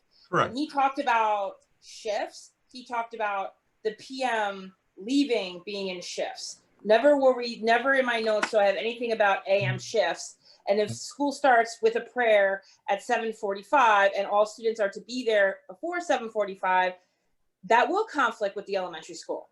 Well, again, when I was, if you misunderstood me, I'm sorry, I apologize. But what I meant by shifts and staggered starts was the elementary school down at County Line Road. Right, but you had said that earlier too about the buses, and that you know, if we need more than 3 buses, there's staggered starts, and that was not my impression of the testimony that was provided. And there was also testimony that with this new, growth plan, you're talking 6 to 7 buses. You're not talking 3 buses. So I still have concerns about the conflict with the elementary school, because the start times sound to me very similar. And secondly, we're talking double the busing that you're talking about. Bus queuing, in my experience, is more critical during pickups, dismissal times, because they all leave at one time. Generally, buses arrive over a period of time, and they're not all arriving at the site at one time. I want to jump. What in. if they do? Scott, I just want to jump in for a minute. Yeah. Okay. So the school starts at 7:45. All of the students have to be there by 7:45. The staggering is a few minutes at a time before 7:45. The buses come in. I think, Mr. If you could just clarify, you didn't mean that we're going to be stretching this out over a longer period in the morning, just that not all of the buses all show up at exactly the same moment. And with a 5-minute discharge, the area for the school buses is more than adequate. Correct. And again, it's generally over a 15 to 20-minute period that the buses will be arriving. They have different routes, and they're generally then, once they've discharged the students at this site, they're proceeding to other bus routes for other schools. So it's over, generally, like many schools, it's over a 15 to 20 minutes prior to start school commencement. And we have one other, and this is something I don't like to do, but Mr. Kennel, Mr. Mandelbaum, who earlier this evening testified as to his familiarity with the school's ownership and management, has shared with me that he's confirmed that that school starts at 9:15. So we will reconfirm that on the record. The elementary school has a 9:15 a.m. start. Okay, yes, as I said earlier, we will confirm. I apologize to you, but I'm going to take. I just want to be very careful because we're here for a variance for a school. And while the detailed operational testimony is necessary, again, this variance runs with the land.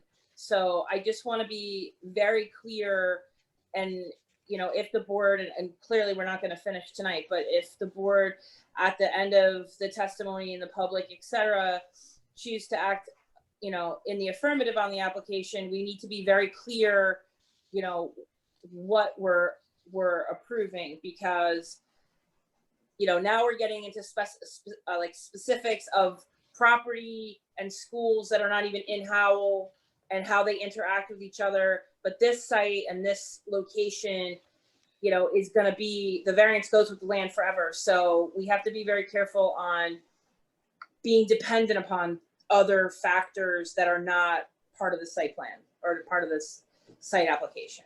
So that gives us an opportunity to make a commitment. So we understand that if the board were comfortable granting relief, it would be with conditions. And we have testified, we provided testimony that our school has all of the students in place by 7:45 a.m. We've talked about how important that is for a number of reasons, primarily traffic related. We'll be very comfortable stipulating that any relief granted shall require that the student population load into the building prior to 7:45 a.m. to avoid those potential conflicts. And Mr. Kennedy, there's a question. If the school has double the number of buses, so in the morning we went to 6 buses, and they all arrived prior to 7:45 a.m. Please share with us your opinion as to what that would do to the traffic on Kent Road in the time. Well, again, it's summarized in the most recent traffic report we submitted. At the site driveway currently operates at a B level of service during the peak hours, the morning and afternoon. Did you say B or D? B as in boy. Okay. And basically what we had done in this analysis is we considered the existing traffic and increased it by 100%, even though the staffing will not increase by 100%. And we have, obviously, again, we have the postgraduates. And that's important to understand, because when we did the PM analysis, our traffic counts, and we've done extensive traffic counts as part of this application, the PM counts were conducted, when they were conducted, it was on a Tuesday, and it was they had an early dismissal in advance of Passover. So we had much higher volumes. We had approximately 50 vehicles being processed by the driveway in the PM peak hour. My office then went back out and conducted new counts in November of 2019 for a typical PM dismissal, and it was approximately 20 vehicles during the peak hour. And again, this is a street peak hour, which is during the commuter period between 4 and 6. We did not take any credit for that. I utilized the higher traffic volumes, and we still ended up with, in the morning, we go from a B-level service in the existing to a B-level service in the afternoon, I mean, in the post condition, with an increase of +1 second of delay per vehicle. In the afternoon, we have a level service B at 14 seconds of delay, and we go to a level service C at 16 seconds of delay. We're right on the cusp threshold of level service B to C, or an increase of delay of +2 seconds. It's indiscernible, and the activity and level of service at the site driveway will be very similar to what's experienced today. Mr. Kennel, what about the level of service up at County Line Road? Did y'all do an analysis there? We did not do a level service there. Typically, in accordance with the Institute of Transportation Engineers, we use a criteria that where an intersection sees an increase of 100 peak hour trips, then that would be a candidate for analysis. Based on using our conservative projections, that intersection at Kent Road and County Line Road in Lakewood, Ocean County, would experience approximately 40 additional trips. And Ocean County, based on my extensive experience in Ocean County, generally uses the ITE criteria. This would not be considered a study location if this site was in Ocean County. Obviously, they don't have any jurisdiction because we're in Monmouth County, but it doesn't, we're only at 40% of that threshold that ITE recommends a intersection to be a candidate for analysis. Well, my question is, what's the level of service there? Do you have any idea? I'd have to look. I have analyzed that location. It's got to be at least 4 years ago. I haven't done a current analysis. I can research my files and provide that information. Okay. What about Ford Road and Kent Road?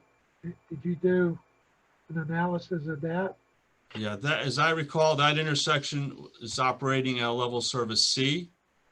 That's again based on analysis I did 2 years ago. I'd have to retrieve that file, but my understanding, my recollection was a level service C at that location. Okay. And we're only adding approximately 20% of our traffic towards the Kent Road, Kent Road and Ford Road intersection, because traffic is heavily oriented to the south towards Lakewood. Okay. Mr. Kennel, so obviously I think there was some concerns with some of the residents about traffic queuing and backing up at County Line Road there. I know your analysis says 20% traffic to the north to Ford and Kent Road. Would it be unreasonable to hypothesize that, you know, people might avoid that County Line Road intersection and instead go north to Ford Road and then come south on Route 9 to kind of avoid that intersection? And then also like coming to the site, do that same thing, come north on Route 9, try to make that hard left turn onto Ford Road across traffic to get to the site? Or, you know, is that atypical for where the students will be, you know, generally located coming to the site? In my opinion, I wouldn't expect the distribution to be much different than what we've proposed in our traffic analysis. As far as the traffic, more traffic being oriented to the Route 9 intersection, I'm sure everybody's been through that Route 9 and Ford Road. It is not a desirable location to make left turns. I've taken that, I've had destinations to Ford Road, and I use the Alexander Road intersection because it's through a traffic signal, a controlled condition, versus trying to use the left turn. Given the fact that there's no left turn refuge area if you're making a northbound left turn on the Ford Road. I know there's people that do it, but you know, as far as myself, I utilize the Alexander Road intersection. As far as more traffic making right turns to exit the site and utilize Kent Road to Ford Road to Route 9. Again, those are narrow roadways, and if someone resides in the northern portion, basically, again, and we're talking staff members, because basically the passenger vehicles leaving the site are staff, teachers, or administrative. You know, unless they reside in the northern portion of Lakewood and it's more convenient, but I think they would fall within that 20% projection, and that, again, the predominant orientation is to and from the south towards County Line Road. All right. Yeah, just to reiterate what Mr. Kennel said, obviously County Line Road is into Ocean County. So that's it's Ocean County and it's a county road there. So that's their signalized intersection. You know, be good to know for this board for this site plan application, you know, what impact it's going to be having to level of service there during, you know, the peak hour, you know, at that intersection. But as far as like, you know, any changing to timing or anything like that, that's something that falls, you know, outside of this board's jurisdiction and even outside of, you know, our county's jurisdiction. So, and then just Mr. Kennel, I had a question. You know, our traffic people looked at the projections. I think there was a comment about there. A variable growth rate was used for the first 3 years, and then there was something used for the last 2 or 3 years in that. Is there a reason why that was done? And can you provide some testimony to that? Yeah, that is consistent with the NJDOT methodology, whereas you utilize growth rates that has been collected for area roadways by NJDOT, and they specifically state in their data that growth rate is used for 3 years, and then a 0.5% growth rate is used for any time beyond 3 years from when the counts are conducted.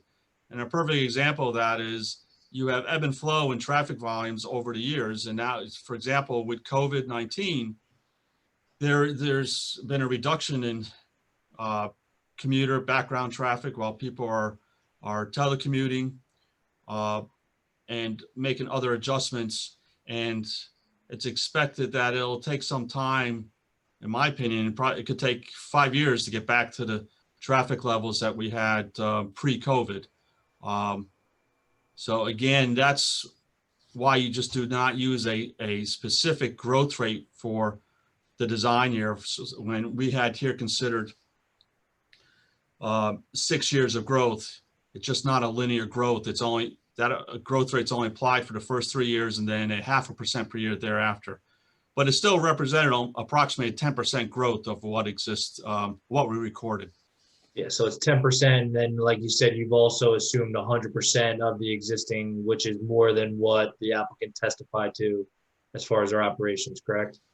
That's correct. And what we didn't, Mr. Mandelbaum didn't go in real detail on, but in the operations statement, it indicates that there'll be 25 teachers serving the site, but there will only be 9 to 10 on site at one time. The number of teachers at full enrollment could be anywhere from 30 to 35, but it's not expected to have any more than 15 teachers on site at one time. So again, it's just not a linear growth, even though I basically projected the existing traffic volumes 100% to represent basically the doubled enrollment. So in my opinion, it's been a conservative approach in evaluating the impacts from the school expansion. Okay, and then I know the applicant testified that they'd have a third-party caterer for all the food services and things like that. Do we have any idea, like when, what size trucks, how often that's anticipated to be coming to the site for food deliveries and pickup and stuff like that? My understanding it's off-peak, but we'll confirm the exact times. I mean, is it one, you know, SU-40 box truck coming to the site during a time slot? Or are we talking about multiple, you know, 3 or 4 of them? Again, I'll have to obtain that information. I just know from our traffic counts, my staff didn't observe any of those type of vehicles. So it could be once, it could be twice during the course of the day. And with the increased enrollment, it may go to 3, but we'll confirm. Yeah, I think that needs to be clarified, especially think there was testimony that breakfast was served on the site, what time in the morning those trucks are getting there, how many of them. I think that needs to be clarified for the board. And then last comment, and I apologize, I should have brought it up when Louis was talking about the site as well. The applicant is proposing sidewalk along the frontage. They are not providing curb to the north. To the south, they're tying into, I guess, the future curb and sidewalk that's getting put in with the county's improvements going into to Lakewood. My recommendation would be to the board is that should be curbed along the frontage there to the north. I don't know that we want a full 11-foot lane with an 8-foot shoulder, because then that promotes people parking on the side of the road. But, maybe a 2 or 3 foot shoulder from the lane would be something adequate, and cleaning up the edge of the road with curbing in the sidewalk. Ken, would the applicant have any issue with that? And duly noted. I'm going to spend time with the applicant over the next couple of days, but duly noted, and the basis for it too. Charlie, with that, the sidewalk with the 2 foot, they'll still park they'll park halfway in the driveway. So to that effect, it's a municipal roadway. The township could certainly put up no parking signs and, enforce parking restrictions on there. It's not a private site. They've already agreed to the Title 39 on the site as well. So I wouldn't put the full 8 foot, because that certainly will promote even with the signage. But I think Kent Road is tight up and down that whole corridor there. Given some kind of shoulder, I think, gives a little bit of buffer from the curbing from the travel lane. Okay. So. And I meant to mention too, Charlie, would you mention that? And I was remiss, with the site frontage improvements with the sidewalk, there will be clearance of vegetation along the north side of the driveway. So that's going to enhance and daylight the access even more and make it enhance the sight distance looking to the north on Kent Road. So there's the other benefit with the sidewalk and whatever minor widening we're going to do along the frontage.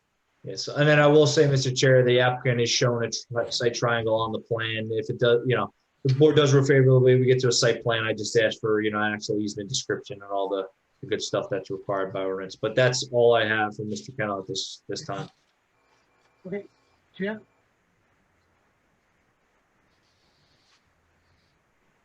Jennifer? No, he addressed my concerns earlier. Okay. Mr. O'Donnell? I'm good. Mr. Martins? I'm good too. Mr. Hughes? Good here, Mr. Chair. Mr. Cantor? I'm fine, thank you. Mr. Saya? For the traffic engineer, I just want to make a point that, buses represent the length of a bus, depending on what we're talking about here, is the length of 2 or 3 cars, right? So when we talk buses, I'm thinking cars. 8 buses, 24 cars is what I think of when we're talking traffic engineering. And then when I think about Kent Road, that's significant traffic in a short period of time. That's all. Okay. So noted. Mr. Roscoe? Okay. Mr. Gonzalez? Good, Mr. Chairman. Thank you. Okay. At this time, I'm going to open to public for questions. I need a motion. I'll make a motion to open the public, Mr. Chair. Motion by Mr. Hughes, I'll second it.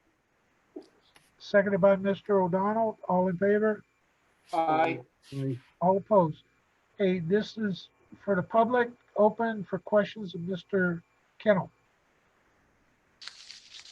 At this time, the chairman has opened the hearing up for members of the public wishing to ask questions of Mr. Kennel. Once again, please use the raise your hand feature.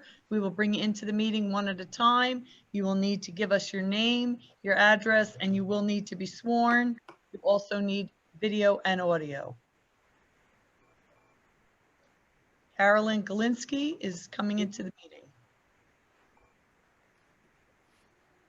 Okay, would you, right, you're unmuted now. Ms. Galinsky, again, state your name and your address, please. Yes, Carolyn Galinsky. The address is 395 Kent Road. Excuse me, 359. The applicant is at 395. Right. Questions for the engineer, please. Uh, Engineer. Sure. I happen to live right at the intersection of Kent and Ford, and I have a concern about pedestrians. So I'm wondering if the traffic study considered the pedestrian traffic at all that comes north from the school, because there is some. There are students who walk north on Kent Road where there are no sidewalks along my property or Mr. Johnson's property. They walk through the intersection, they ride bicycles. And I'm wondering if that was taken into consideration at all in the traffic study, and if not, who considers the pedestrian traffic?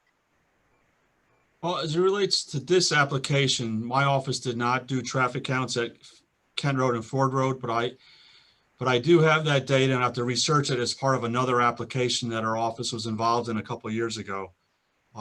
So when we do that data collection, there will be notations for pedestrians when those recordings are conducted. And again, those recordings are generally 7 to 9 a.m. and 4 to 6 p.m. It's really, it's basically a snapshot during the peak traffic conditions.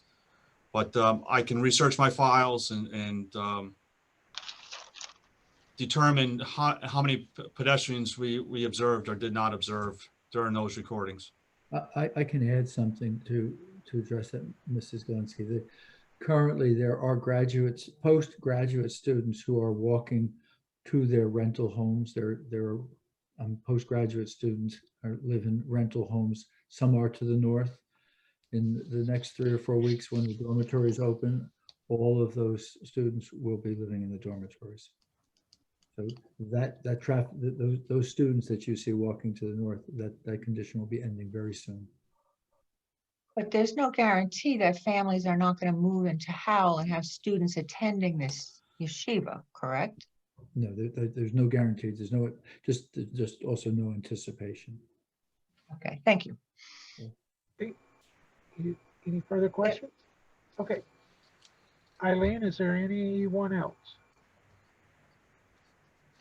1 second. Is there anyone else wishing to ask questions of Mr. Kennel? Please raise your hand.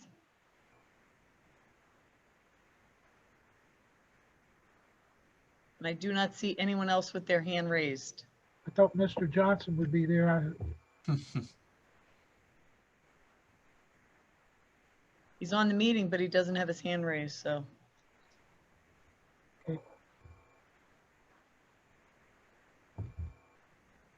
Okay, I guess we answered these questions, so. Can I get a motion to close public? I'll make a motion to close. Motion by Mr. Hughes, I'll second it. seconded by Mr. O'Donnell. All in favor? Aye. All opposed? Okay, seeing the time is 10:38, Mr. Pape, when's our next available date? Actually, Mr. Chair, can I get one quick question in? Oh, yes, sir, go ahead.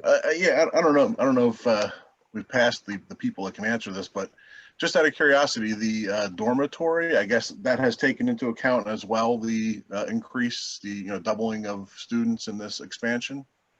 The dormitory was the maximum population, as Mr. Mandelbaum stated, is 90. Okay. Oh, that's right. He did. I'm sorry. Very good. Thank you. We don't anticipate getting there for a long time. Right. I do remember him saying that. I'm sorry. Thank you. Sure. I want to, just before we go, I want to make a statement to all of the board members. We're so grateful that you spend this entire evening working with us. The exchange that we have, your questions, your professionals' questions, I believe it's a process. We feel the process. We enjoy the process. We enjoy the opportunity to work with you to create the very best application. I want to share that from all of us on this side. We appreciate the time that you're spending with us. Thank you, Mr. Pape. We appreciate you too. You're usually one of the top attorneys that comes before the board. You're very prepared, and we thank you for that too. Yeah. Yes, preparation is key. Thank you.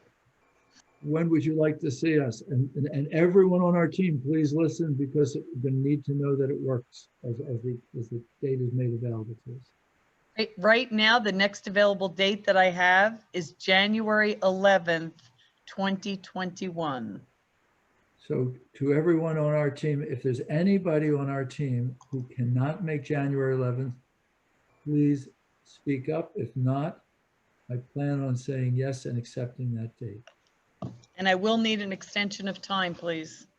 On the record, the extension of time is granted, and we'll follow it up with a letter. The letter will be carried, will go to January 31, just to make sure we don't have any snow issues. Perfect. Okay. So may I ask, Mr. Chair, will it be carried without the requirement of renotice and republication? Yes. And I'm pretty Yes, sure that's- it's going to still be a Zoom meeting as well, so. Okay. The board might change, faces might change up here, but, you know, we'll be here if possible. Okay, case number BA 1923 will be the yeshiva will be carried to January the 11th, no further notice, at 7 p.m. We're going to keep 7, correct? Yes, we are. Okay. And the extension of time is through January 31st. Yes, sir. Mr. Chairman, Thank you, check Mr. that Tate. number. It's BA 25. No, I have a typo in there. It's 1923. Oh, Sorry. okay. Thank you. Yeah, she told me I should have made a note, you know, to tell the board that. I was in a rush. All right. Okay. Okay, is there Good any night. further business of the board? Good night. Good night, sir. Seeing no further business, can I get a motion to adjourn? Motion to adjourn. Who was that? Mr. O'Donnell. Mr. O'Donnell? Got a motion by Mr. O'Donnell? Second? Jose. Seconded by Mr. Cantor. All in favor? Aye. All opposed? Guys, y'all have a good night. We'll see you next week. Thank What you. time? Take care, What everyone. Have time a good next night. week? 7 Adios. o'clock. 7 o'clock. Okay. Yes.